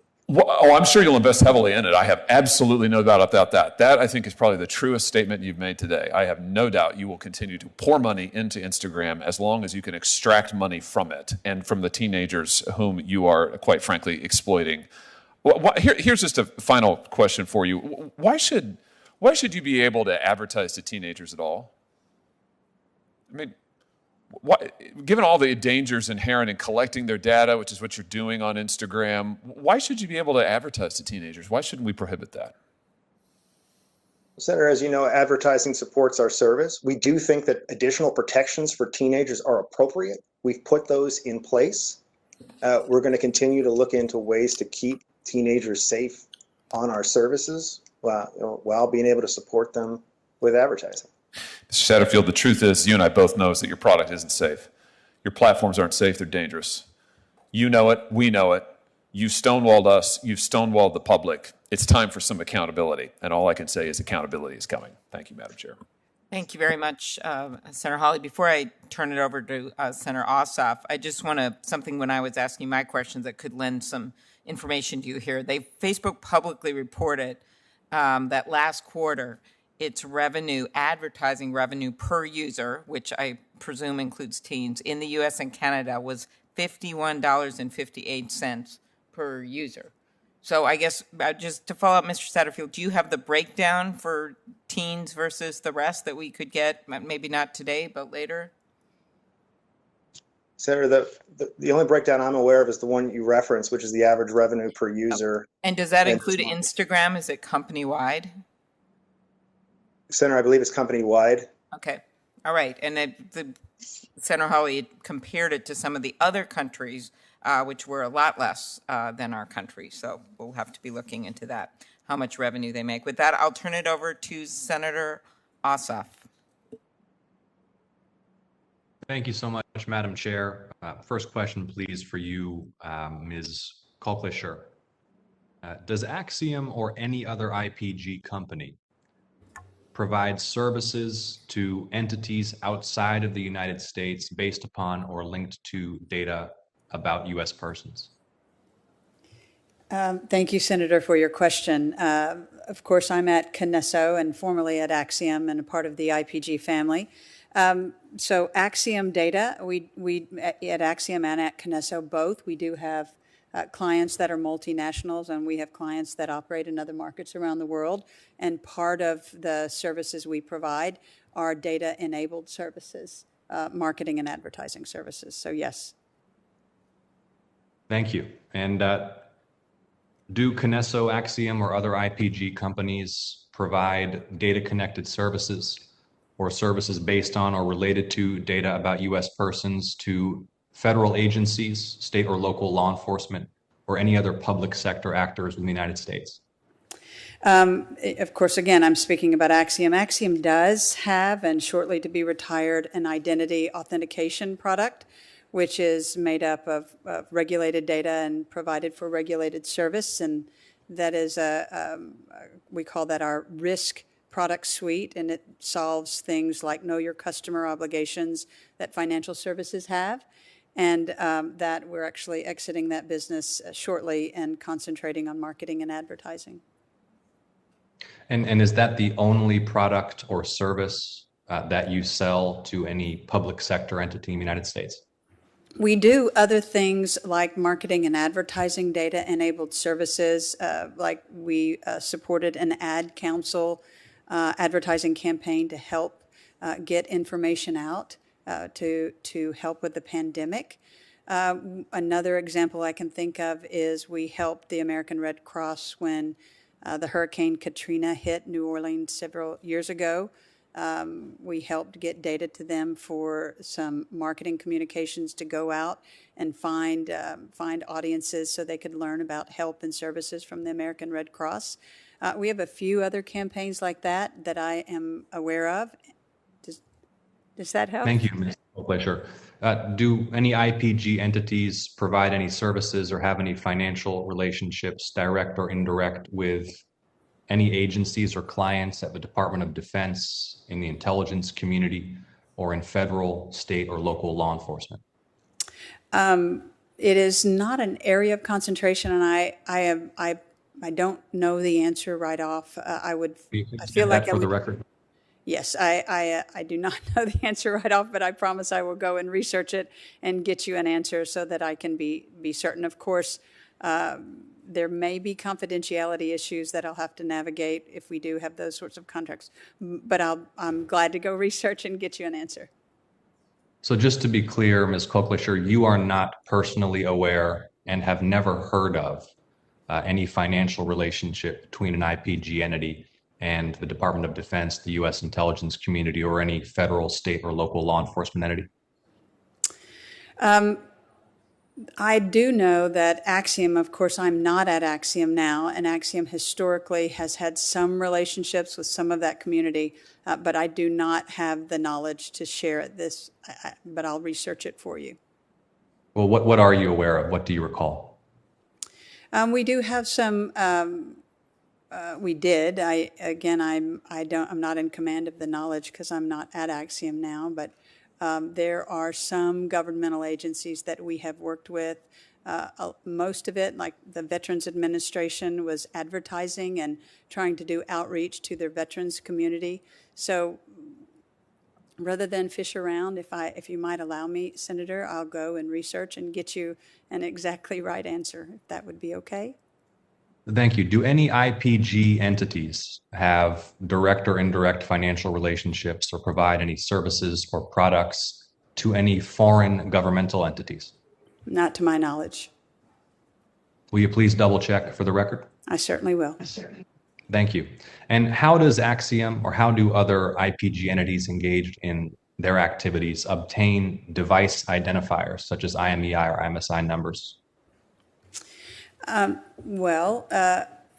Axiom and at Kinesso, of course, we operate in the digital advertising and marketing space, and we run a unified ethical framework as the basis for our data governance program.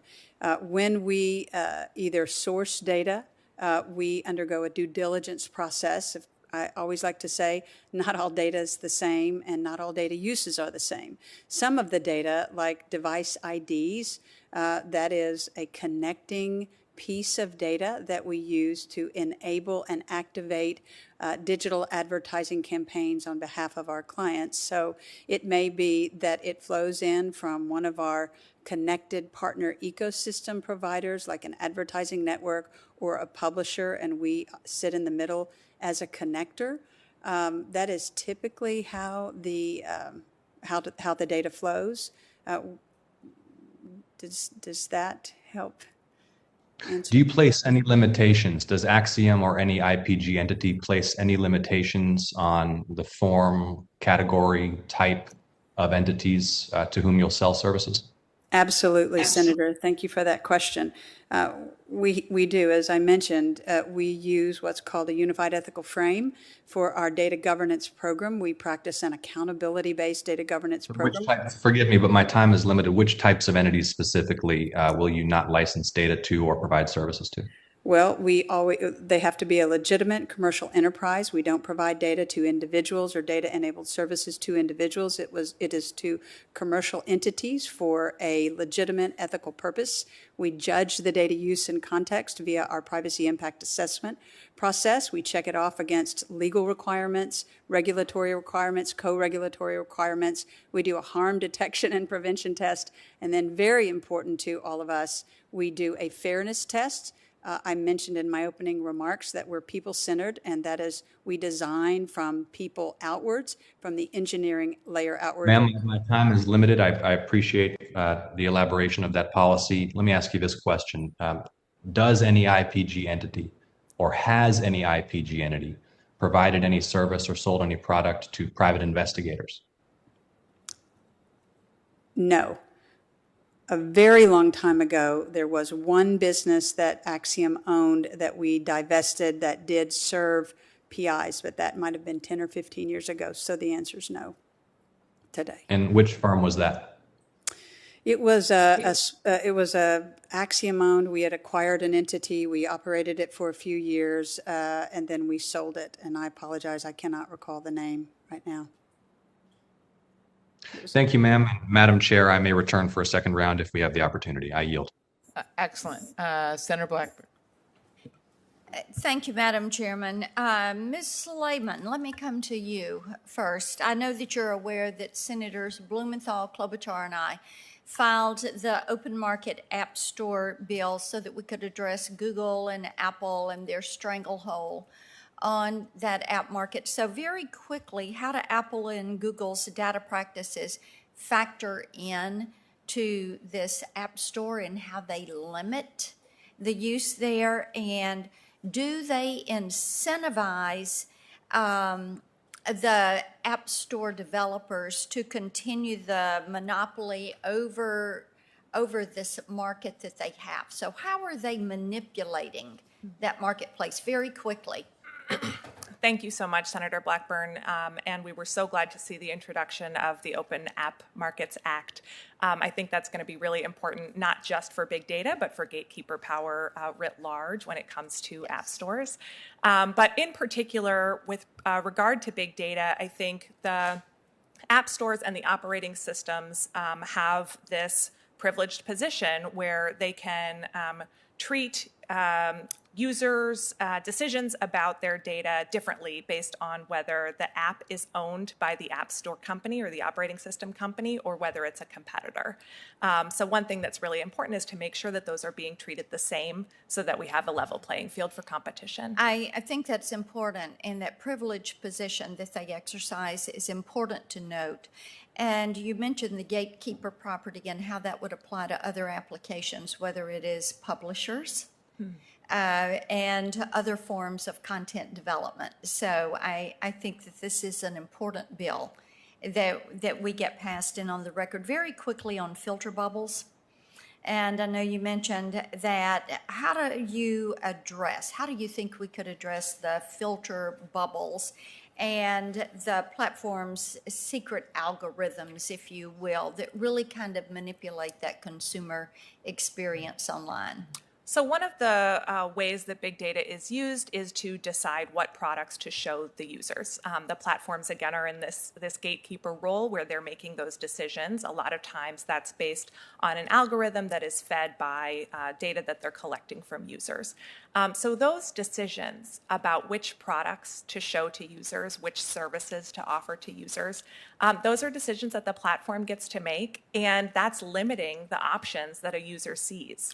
Yeah, and I think that the Open Apps Market Act gives us that footing, as I said, that gatekeeper role to begin to address that. Yes. So that the online consumer has a more private and a more genuine experience. And we're looking forward to getting that bill passed. So thank you for those comments on that, because I agree with you. I think the implications, we're going to see it writ large in the industry. Mr. Satterfield, if I may come to you for just a moment. As you're aware, Senator Blumenthal and I have kind of been doing a deep dive on what you're doing with this data that you're collecting on teenagers.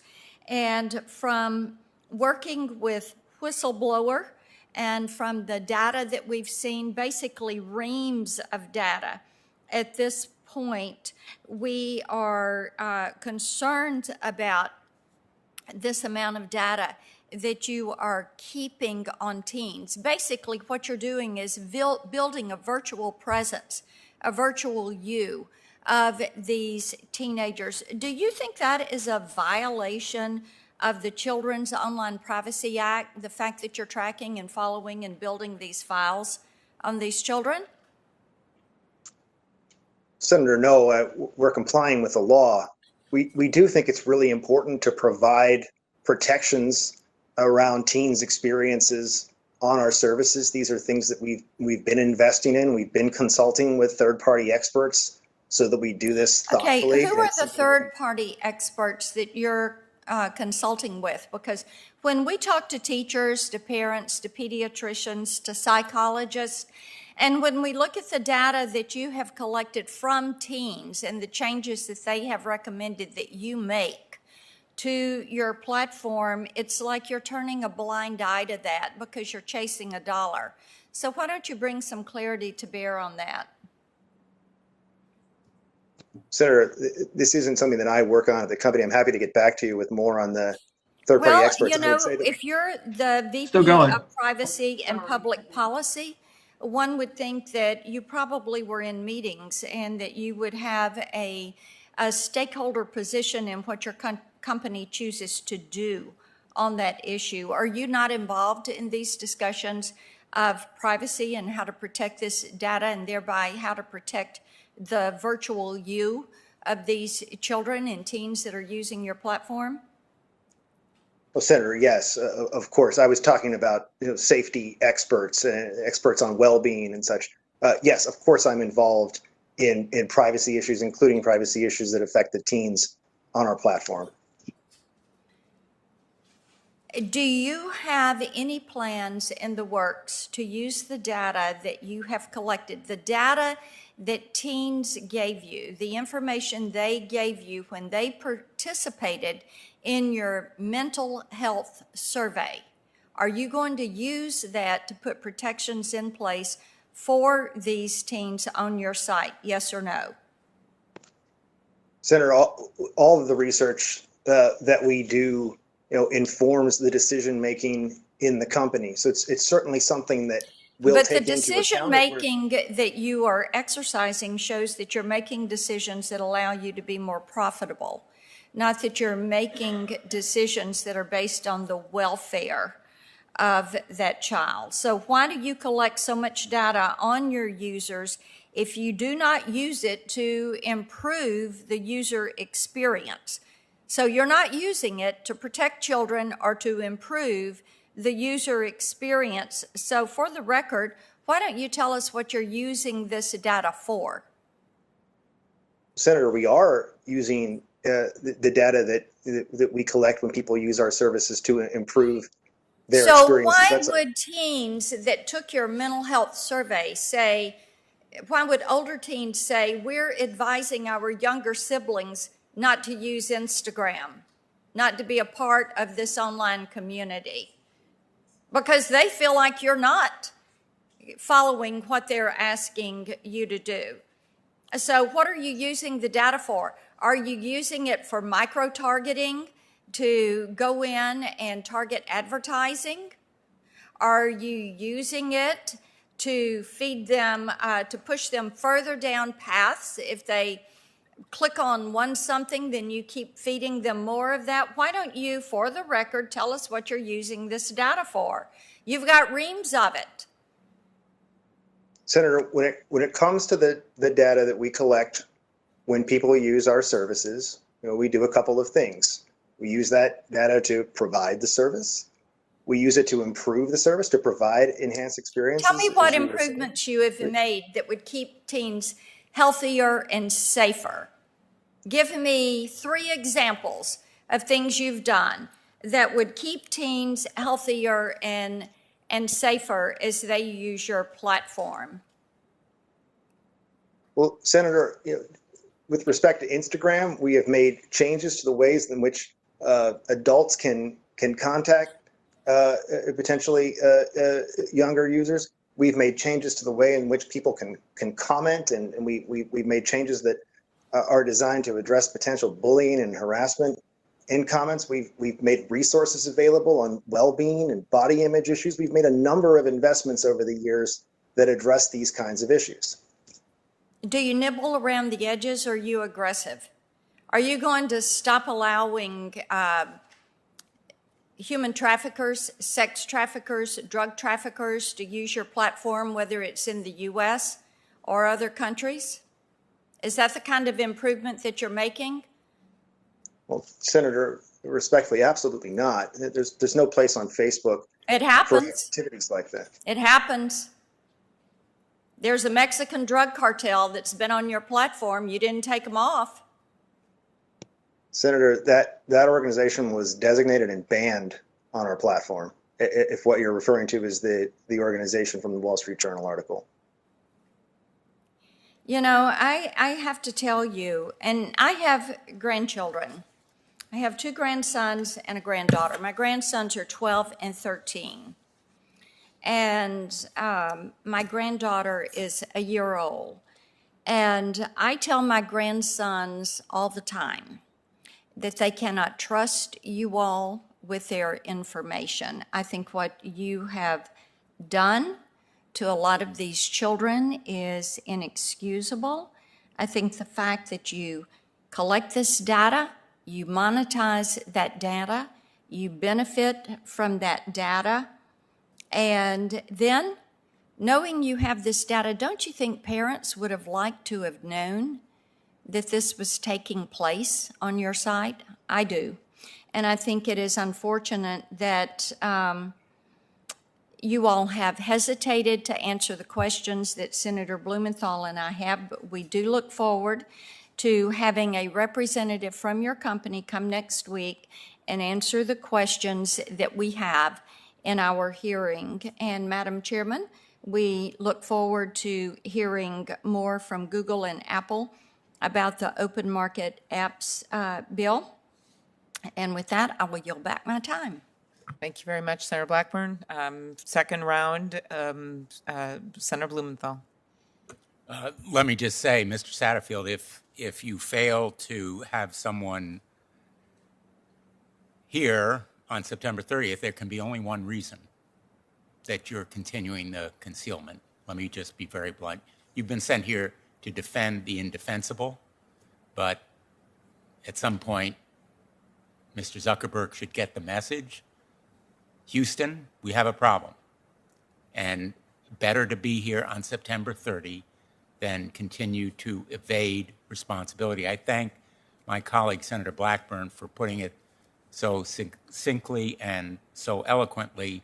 And I just want to point out that behind the numbers and the perhaps seemingly abstract questions, there are real human beings, young women and men who are deeply hurt by these images, the focus on body images, on self-worth that comes along with those images.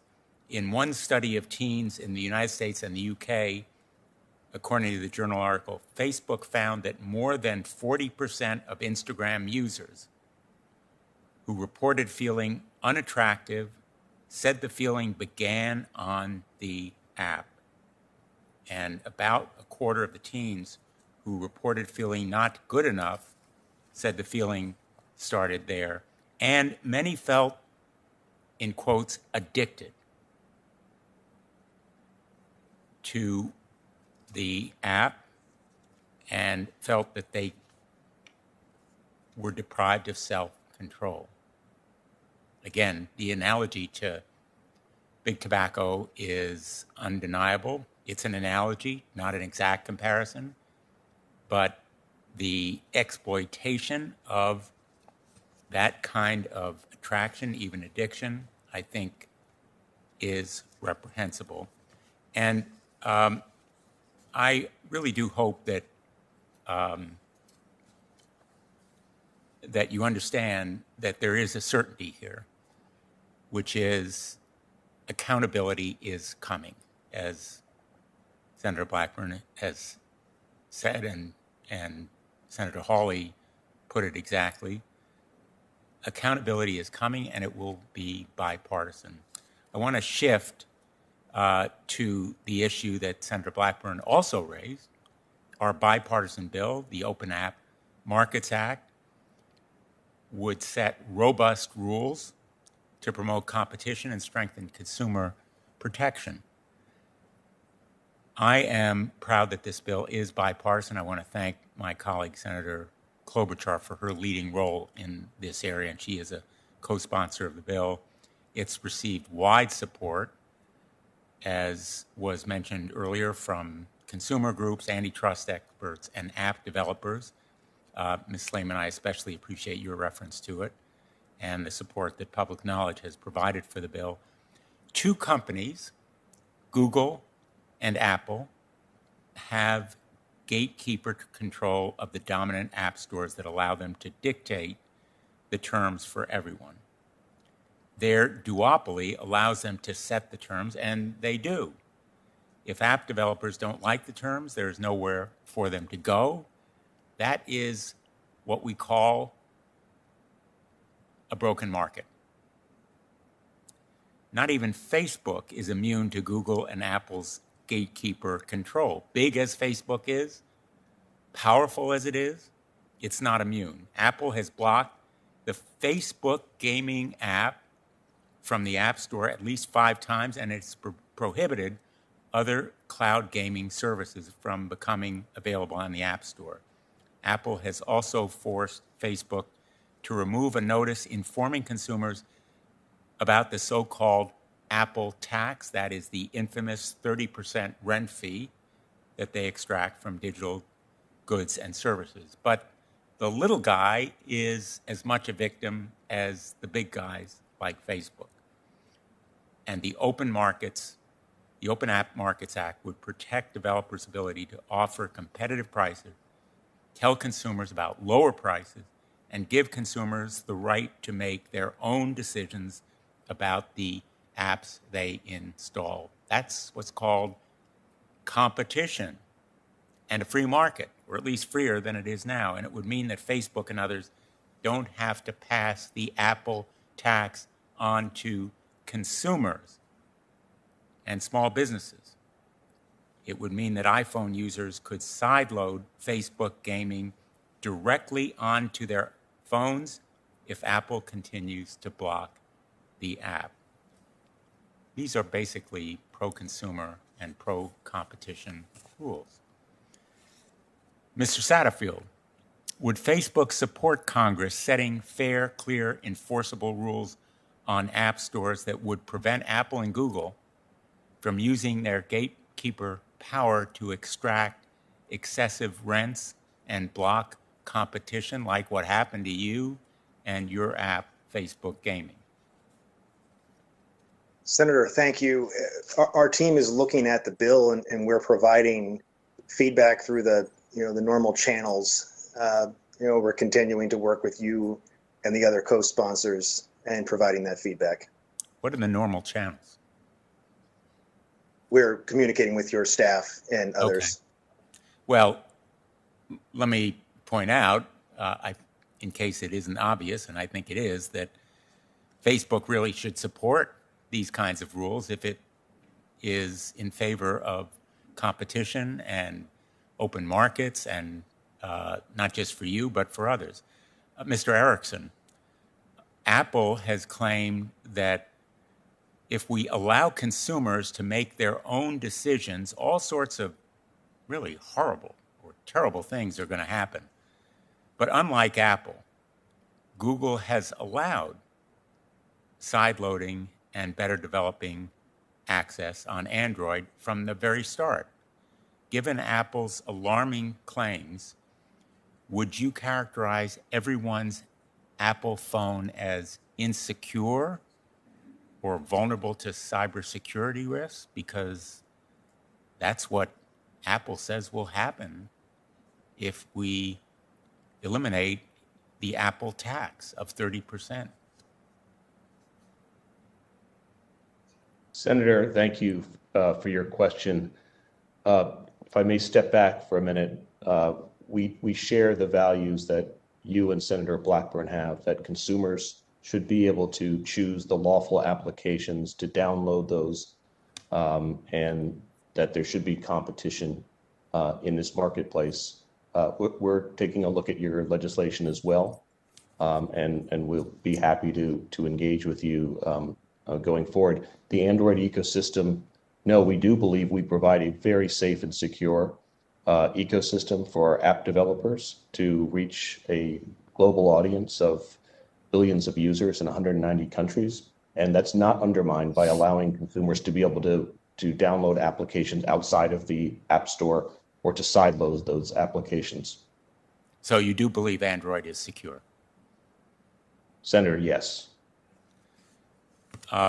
Let me just close this round of questioning, because I know my colleagues may have other questions, and I cannot help but make this observation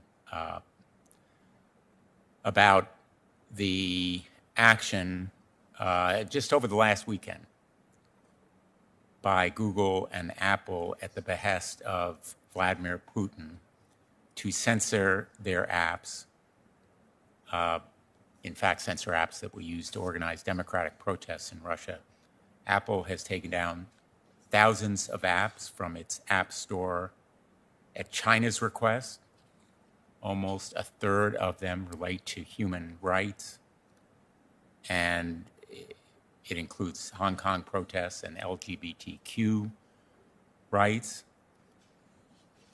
You know, in a tweet, I analogized what's going on here to Neville Chamberlain and the attempt to appease Germany. I view it as very much the same kind of appeasement of Vladimir Putin and the Communist Party in China. I think it was Winston Churchill who said about Neville Chamberlain that he had to choose between dishonor and war. He chose dishonor, and he got war. In fact, he got both. At the end of the day, you're not going to appease these totalitarian dictators. Not even Apple or Google or any of the big tech companies are going to win by appeasement when it comes to human rights. So I think that it's pandering, it's craven pandering, and it undermines our national interests. And I yield the floor, Madam Chair. Thank you very much, Senator Blumenthal. Senator Lee is next. Thank you very much. My next question is for Mr. Robb. Mr. Robb, what are the ramifications of our personal data having become the method of payment for so many online services? Well, it's a loss of control, loss of income, and you know we're looking at the snapshot right now of the tech industry, and we're looking at we're focusing in on marketing and the big players that exist today. But this is going to evolve, and you know I've been in the tech industry for decades, and I started on the internet 25 years ago, and that was well before Facebook and Google even existed. It's the same thing's going to happen in the next 20, 30 years, is that this data is going to persist, and we need to give individuals control of that data so they can learn how to exercise their control, set permissions on how it's used, and make money on commercial apps that actually use it to build products and services. Changing the dynamic. So what, if anything, can we do to reassert our ownership and our control over our own data? Well, I think that the key way to do that is to get the data off of the platforms that are aggregating it and then putting it into a central repository that's managed by the individual. And if they do that, they're in control. They're the focal point for actually combining that data and who's using it, rather than having it sold by third parties to third parties, or and combined in ways that they don't have any jurisdiction over. By putting the individual at the center of the equation, it makes life more complicated, but it's an essential thing for us to move forward and be able to do this successfully long term. Otherwise, we're going to be caught in this privacy trap. I mean, privacy is fine, but it really is just destruction of data and limitations on rather than actually solving the problem at root. Are third-party brokers like Axiom an obstacle, or are they an aid to consumers trying to regain control of their data? Oh, well, the fact that they're combining data from multiple sources, they're actually acting in opposition to what individuals should be able to do. If you have the individual at the center of the equation, you don't need an Axiom. You don't need a data broker. I mean, they can cut deals directly with them. They might even be managing the data repository. It seems like we don't have a data repository now, and it seems fanciful to even think in terms of that. But I mean, we can build it. I mean, we can set the standards for how that would operate. We can lay out those standards and have companies actually compete to deliver on those standards. Just like we built the web, just like we built so much of what we have in terms of web architecture. data aggregators can do business with individuals, but they can't be a substitute for them. Mr. Erickson, I'd like to turn to you next. In the last year, Google announced that it would stop servicing third-party cookies in the Chrome browser. Now, Google's announcement said that the purpose of this was to protect consumers and to protect their data. Left unsaid was how this could impact Google's ad tech competitors.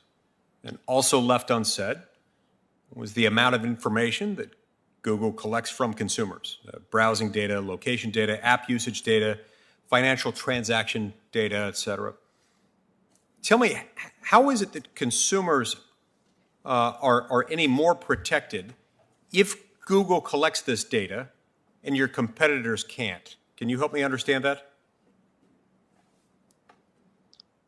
Senator, thank you for the question. Yes, I can try. With the announcement that we made, you rightfully point out that we would stop supporting intrusive tracking technologies like third-party cookies.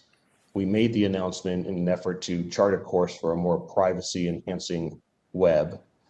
We did not unilaterally withdraw our support for that, but rather wanted to engage in a thoughtful conversation with advertisers, with publishers that rely on an ad-supported ecosystem to be able to function their websites or to reach consumers. And we want to engage with regulators and governments and other stakeholders to explore more privacy protective technologies rather than those intrusive technologies. Sir, I'm not sure you're grasping my question. You're at least not answering it. I appreciate that you're wanting to have a thoughtful conversation. I appreciate that you concluded this was in your business interest, and it may well have been. That's totally within your right. What I'm asking you to explain is your apparent assertion that consumers are any more protected if you collect that data and your competitors can't. That is your assertion, right? I mean, that is the assertion that you made in that announcement. You said you're not going to service the third-party cookies in the Chrome browser. And Senator, go ahead. Sorry. Senator, we think the advertising ecosystem can thrive without having privacy intrusive technologies like tracking devices, like third-party cookies. The data that users, we are transparent with the collection practices that we have and the uses of our data, and we want to give consumers, we do give them meaningful choice over the uses of their data, including to decide that they don't want to see targeted ads and relevant ads. They can choose not to see those or to mute ads that appear on third-party sites. There's many advertisers in the ecosystem. The access to data from consumers can be gotten from data brokers and other providers. So we don't think the data in that regard is non-rivalrous. The data that consumers may provide with us are often provided to other online actors as well. And some of these companies are some of the biggest companies in the world. But you implicitly raise a very important point, which is as we see regulators around the world push us and others, rightfully so, to have more privacy protective technologies and to chart a course to a more privacy centric web. There are competitors out there that are urging competition authorities to have us make more personally identifiable information released to the ecosystem. We think that we want to engage in these conversations. We think we can have a privacy-centric web while ensuring consumer choice and competition, and that publishers and advertisers will continue to be able to have a business model that will allow them to provide their websites and services to consumers in the way they do today. I understand that. And look, I get the fact that you can always point to areas where things could get worse. Mandatory disclosures of personally identifying information on the web or otherwise. It is rather significant here that these things that you're talking about, steps that you've taken to exclude would-be competitors from the marketplace, in circumstances in which Google is happy to provide advertisers with an alternative, making them more dependent on Google, it does inure pretty much to your bottom line. Ms. Slayman, do you agree with Google's statement? Are consumers better off with only Google being able to collect these types of data? No, I don't agree with that statement. I don't think that users' privacy is improved, and I think it's a problem for competition. I really think we're being presented here with a false choice. There's another alternative, which is that some of this data should not be tracked at all. But sounds like you agree with my reluctance to accept the premise that people are safer because of this. I just realized I'm dangerously over time. The Chairwoman Klobuchar has been very indulgent. I apologize. Thank you. Yeah. Thank you. Next up, Senator Cruz. Thank you. Thank you, Madam Chair. Mr. Satterfield, my questions will be for you. Last week, the Wall Street Journal ran a damning article entitled "Facebook Knows Instagram is Toxic for Teen Girls," company documents show. The tagline below it was, quote, "Its own in-depth research shows a significant teen mental health issue that Facebook plays down in public." I know about this article because my wife, Heidi, who reads the Journal every day, said, "You need to read this article now." I read it word for word. All of us know that these products are addictive and that companies like Facebook design them in this way in order to maximize addiction, to capture eyeballs, which captures data, which is then used to sell advertising. But for years, Facebook has been publicly insisting that its products aren't harmful, and in particular that they're not harming teenagers. We now know that was a lie. Facebook knew that its products, and specifically Instagram, was destroying the lives of far too many teenage girls. Facebook knew this because Facebook conducted its own studies into how Instagram affected young users and found that Instagram is harmful to a sizable percentage of them. In fact, a slide from 2019 summarizing this research said, quote, "We make body image issues worse for 1 in 3 teen girls." Another Facebook slide said, quote, "Teens blame Instagram for increases in the rate of anxiety and depression." Another slide said, quote, "Teens who struggle with mental health say Instagram makes it worse." And most egregiously, one presentation said that among teens who reported suicidal thoughts, 13% of British users and 6% of Americans users traced their desire to kill themselves to Instagram. This should have made Facebook stop dead in its tracks and ask what in the hell you were doing. Instead, Facebook publicly downplayed the risk to young users and committed to push to make sure more at-risk teenage girls used Instagram, because more users, including more teenagers, means more money, whatever the human cost. This is appalling. The American people deserve a thorough investigation into Facebook's willingness and eagerness to mislead the public about the risks of their own products. The Wall Street Journal article states that the research has been reviewed by top Facebook executives and was cited in a presentation given to Mark Zuckerberg. Mr. Satterfield, is this accurate? Did Mark Zuckerberg have personal knowledge of this Facebook research? Senator, I don't know the answer to that question, but to your other points, I would strongly disagree with the notion that our products are unsafe. I strongly believe they are safe. Well, let me ask you, did you have knowledge of this research, Mr. Satterfield? I'm sorry, Senator, I've read the Wall Street Journal article. Did you have knowledge of it before the Wall Street Journal article? Senator, I'm generally aware that we do research in our products. Are you familiar with this research? I wasn't familiar with this research outside of the context of the Journal article, no. So wait a second, your title is Vice President of Privacy and Public Policy, and you had no idea about Facebook's own research showing that you're violating the privacy and destroying the lives of teenage girls? You didn't know about it? Is that what you're testifying today?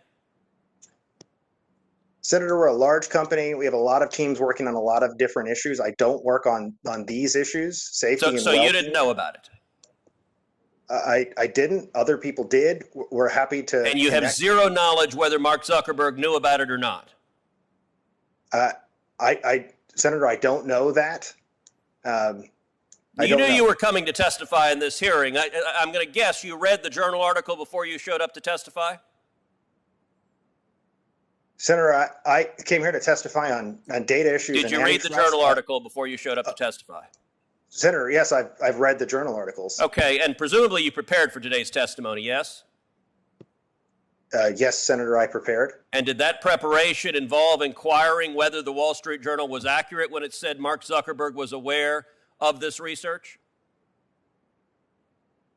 Senator, I can't get into the issues that we discussed during prep with my lawyers. Why not? You're here testifying on behalf of Facebook. I'm asking whether you inquired whether the Journal was right that Zuckerberg knew about this research. Did you inquire about it, or did you remain willfully blind and not want to know if Zuckerberg knew about it?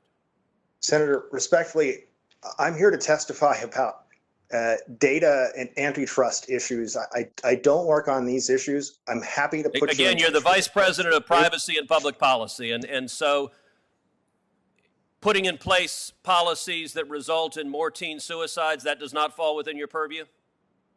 Senator, I don't agree with that characterization. I work on privacy. Okay, well, let's take the specifics of Facebook's research. I read a quote a minute ago. Quote, "We make body image issues worse for 1 in 3 teen girls." I didn't write that. Facebook wrote that. Is that an accurate statement? Senator, we do this research in order to inform hard conversations. I didn't ask why you did the research. I asked if the statement that was the result of your research is true. Senator, this is research that was discussed in the Journal. This is research that we did internally. Was that a conclusion of your research, yes or no? Senator, I'm aware of the Wall Street Journal article. I've read the Wall Street Journal article, which discusses the research. All right, let's try another conclusion. The Facebook research concluded that 13% of British users and 6% of American users trace their desire to kill themselves to Instagram. Is that a conclusion of your research? Senator Cruz, respectfully, we have teams that work on these issues. I'm not on those Respectfully, teams. you're not answering the question. It's a simple binary question. Did your research conclude that or not? If it's not, show us the research that didn't conclude that. If it is, then the question is, what's the culpability of a company that knows it is contributing to an expanding teen suicide? So did your research conclude that 6% of American users trace their desire to kill themselves to Instagram? Yes or no?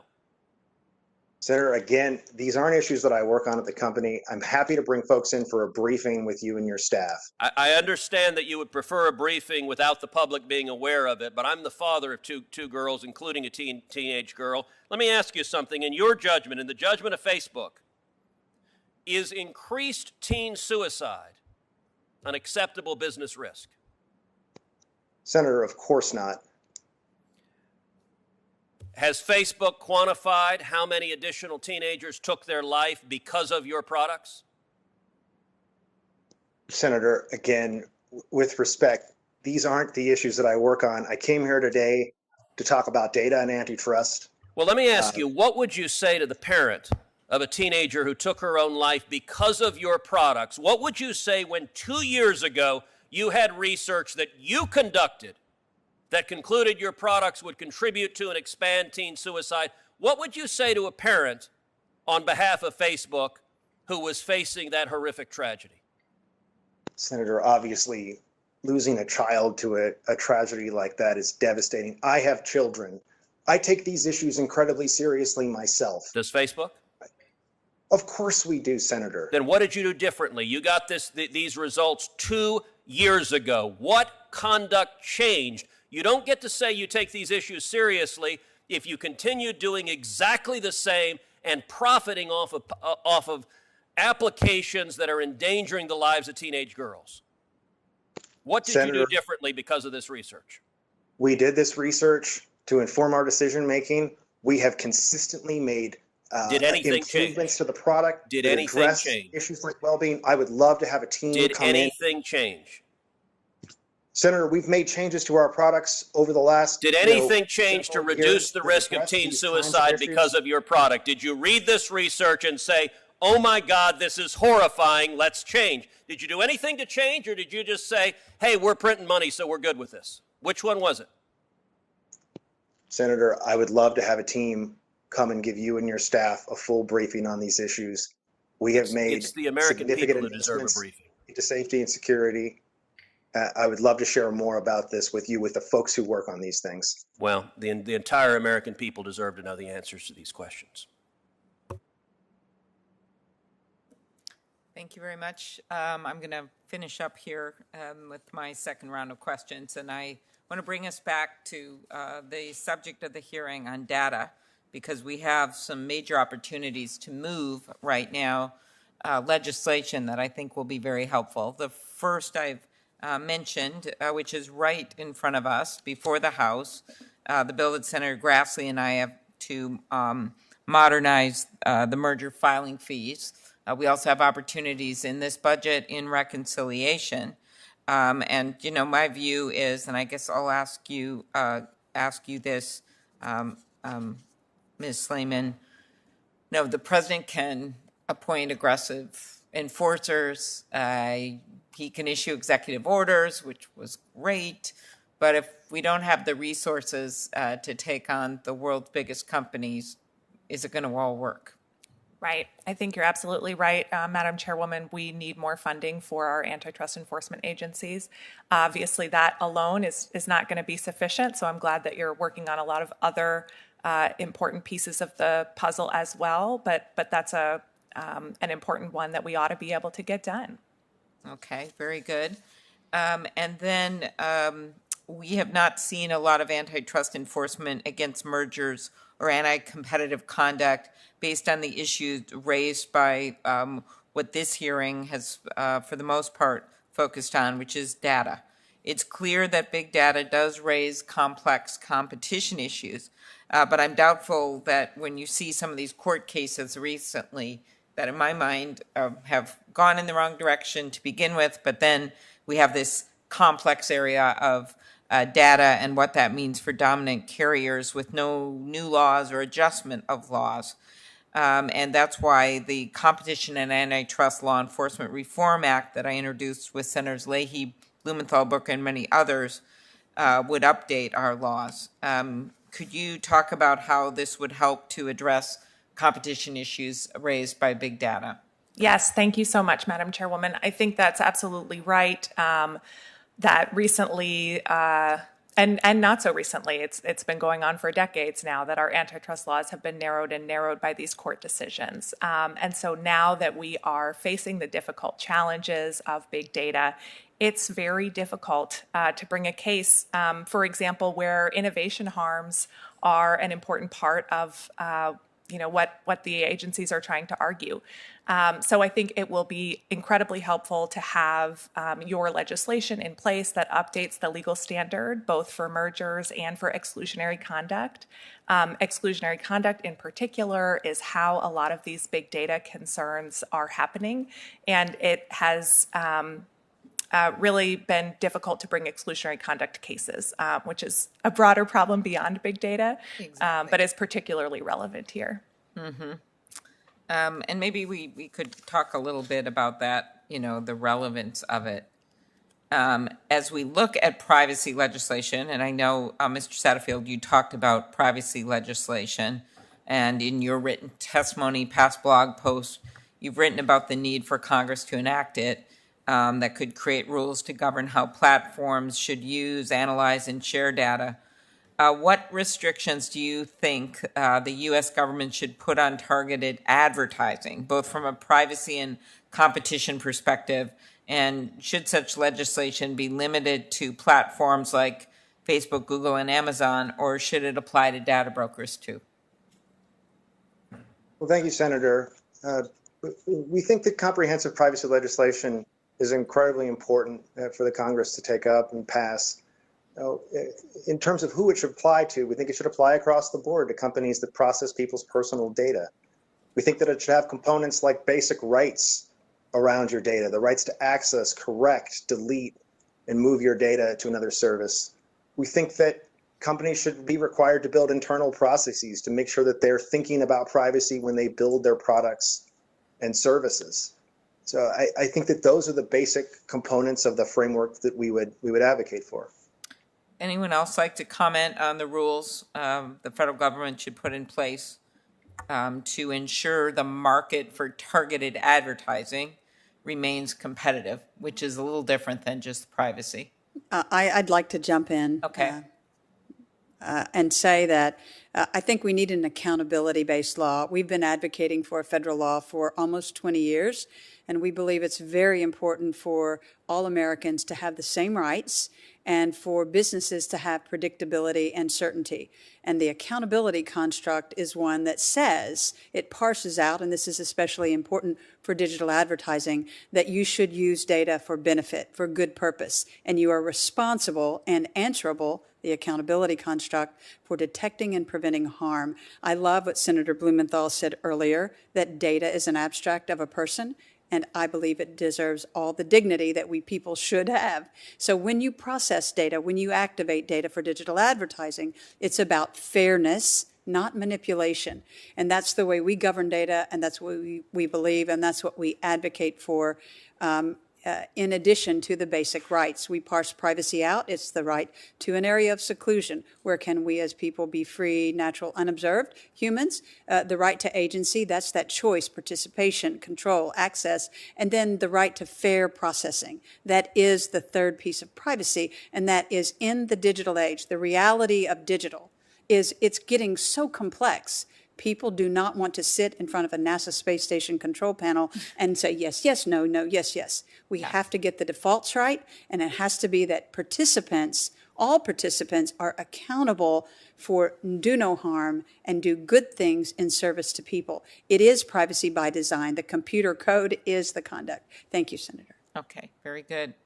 Ms. Slayman, you may want to add to that, but one of the goals of competition policy is to ensure there's a broad range of choices.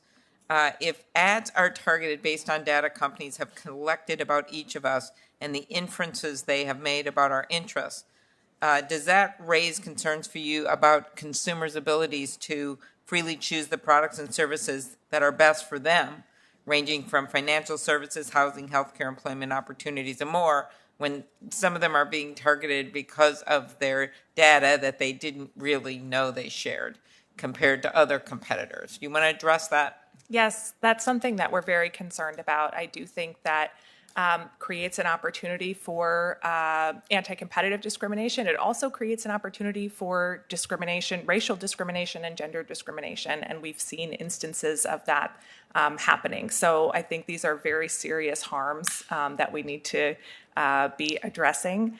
But to focus on the anti-competitive discrimination, I do think it, in addition to the consumer choice limitations, we're also concerned about the impact that this has on businesses. If a business is assessed by one of these algorithms to not be popular with a certain category of users, that can make things incredibly difficult for them because of the power of these platforms, because they occupy that gatekeeper role. It's much different than if a brick and mortar grocery store decides not to show your product, you can go somewhere else. With these gatekeeper platforms, that's not a practical, real option for companies. So there's a variety of harms, I think, that come from that. Mr. Erickson, what is your company doing to ensure that competition is not being distorted by your targeted advertising systems with Google? Senator, thank you for the question. So I think primarily consumers need to have transparency over their data, how data is being used, and meaningful choices about the use of that data. So on the Google platforms, we provide an easy way for consumers to see exactly what data is stored relative to their account. They can delete that data if they want to. They can also make changes to say they don't want behavioral advertising targeted ads to them. They don't want to see, they want to mute ads on third-party sites. So I think the important thing here is to ensure that consumers have transparency and that they have meaningful choice. And we think privacy legislation should reflect those values as well. Okay, so earlier in my opening, I talked about Apple recently rolling out an update to its users, prompting them to agree or opt out of being tracked from across the apps they use. Early indications, as I noted, suggest a lot of them are doing it, something like 75%. Has Google considered doing something similar, including for its Android operating system? Senator, thank you. So Google has announced that we will stop supporting privacy intrusive tracking technologies like third-party cookies. At the same time, we've opened up a dialogue through our Privacy Sandbox initiative to have a discussion with advertisers, with publishers, with governments on how the industry can move to more privacy-enhancing, privacy-protective business models that still allow small businesses, website owners to be able to have an ad-supported business and provide free products and services to consumers. And through the initiative, the Privacy Sandbox initiative, you've mentioned some of these changes that you made to your web browser, Chrome. However, from a competition perspective, these changes have raised concerns that Google will still have access to detailed data, but others won't. How do you respond to those concerns? Senator, when we announced that we would cease support of these intrusive tracking devices, the third-party cookies, we also announced that we would not substitute those for alternative tracking mechanisms, but rather that the idea behind the Privacy Sandbox was try to move as an industry toward more privacy-secure technologies that would still support an ad ecosystem, but in privacy-enhancing ways. Do you want to respond to that, Ms. Slayman, and then I'll just ask you the last question here. Thank you so much. The Privacy Sandbox creates a situation where Google is still getting the data. So they may call that privacy because fewer companies are getting the data, but Google is still able to fully exploit that data. So I don't think that that is giving users more privacy. Okay, and my last question of you is about, I'll ask you some questions on the record on later on mergers and things like that and my bill, but just the kind of broad question here, Ms. Slayman, in your opinion, do we need new laws to fully address the competition issues raised by big data, or can we just live with what we got? That's called a softball. Thank you so much. We absolutely need new laws, and that's something that we're working very hard on. I think we need to use all of the tools at our disposal. So we need to increase enforcement with the current laws that we have. We need to push for rulemaking at the FTC with the current laws that we have. But at the same time, it is so important that we have improvements to the antitrust laws and sector-specific antitrust laws focused on big tech. Very good. I think that says it all. Do you want to add anything, Senator Lee? Oh, you do? Okay, because we want to have a 4-hour hearing, not just 3.5. No, go ahead, Kate. I can go ahead. for 4.5. No, that's okay. Why don't you just finish up here? And I'll keep this brief. Mr. Satterfield, what's going to happen to the employees at Facebook involved in providing the leaked documents to the Wall Street Journal? Are they going to be retaliated against? Senator, I can't discuss HR issues in a public forum. Would it be appropriate for you to retaliate against them, assuming they broke no laws? Would it be appropriate for you to retaliate against them? Of course it wouldn't be appropriate to retaliate against anyone. Will you issue a commitment to me that Facebook will not retaliate against them? Senator, yes, I'm happy to commit to that. That'd be wonderful. Thank you. I appreciate that. Okay. Well, I want to thank everyone for coming. There is a lot going on. We have a bill this week before the full committee for markup on venues that Senator Lee and I have done together, the companion in the House. We have the funding bills and proposals that are very ripe for action right now. We have other bills that are tech-specific with Senator Blumenthal and Senator Blackburn and myself with the app bill. We have interoperability proposals from the past. And then we have discrimination bills, anti-discrimination bills for exclusionary conduct and the like that we're in the middle of right now, working on. The House, of course, has proposals, some similar to ours, some different, but we've been working closely with our counterparts, which is Representative Cicilline and Representative Buck. And then also we have broader bills. We had a hearing on meatpacking and consolidation in the grocery area. We had which was very well attended with the full committee here. Senator Lee and Senator Grassley have a broad bill on antitrust. I have another one with a number of co-sponsors. There are some similarities in the bill, right, Senator Lee? Yes, there are. And so we're also looking at that across industry lines about things that we can do that aren't just about tech, actually, that hit the fact that we're seeing consolidation across this country from everything from cat food to coffins. It's not really good to end with the word coffin. So although, we're not too far from Halloween, but I just want to thank the witnesses and assure you that that we continue to want to work with everyone, but we know we need change, that just keeping on going like we are and saying everything is fine and we trust you, and it's just not enough. We're glad that these companies have been successful. We're glad they employ people. We truly are. I have a Fitbit. Senator Lee and I have compared some of our Fitbit data over the years. I'm not going to reveal that, although you guys already know it, so there. But at the same time, we believe in capitalism and encouraging capitalism and rejuvenating capitalism. And a lot of what's going on right now has the obvious privacy concerns, many of which you heard today with a lot of understandable emotion. But then there's also competition concerns. Once you get so big and have so much dominance that there are these barriers to entry that make it impossible to allow competition. And that in turn, of course, in the long term, allows for too much money in the same few hands. It allows for companies to start preferencing themselves. And while we've seen incredible developments in technology, we do not deny that. We'll never know some of the new bells and whistles on privacy we might have seen if we didn't have Facebook by Instagram or WhatsApp, if there'd been some control on that. And it's one of the reasons that I support looking back in some of the most consolidating industries, just as we did during the days of the AT&T breakup, to figure out what we can do to make this area more competitive. So you're not going to find a more interested and energized subcommittee than this one, as you could see from today, including some visitors that aren't even on the subcommittee that we welcome. So thank you. We will keep the record open for, is it a week?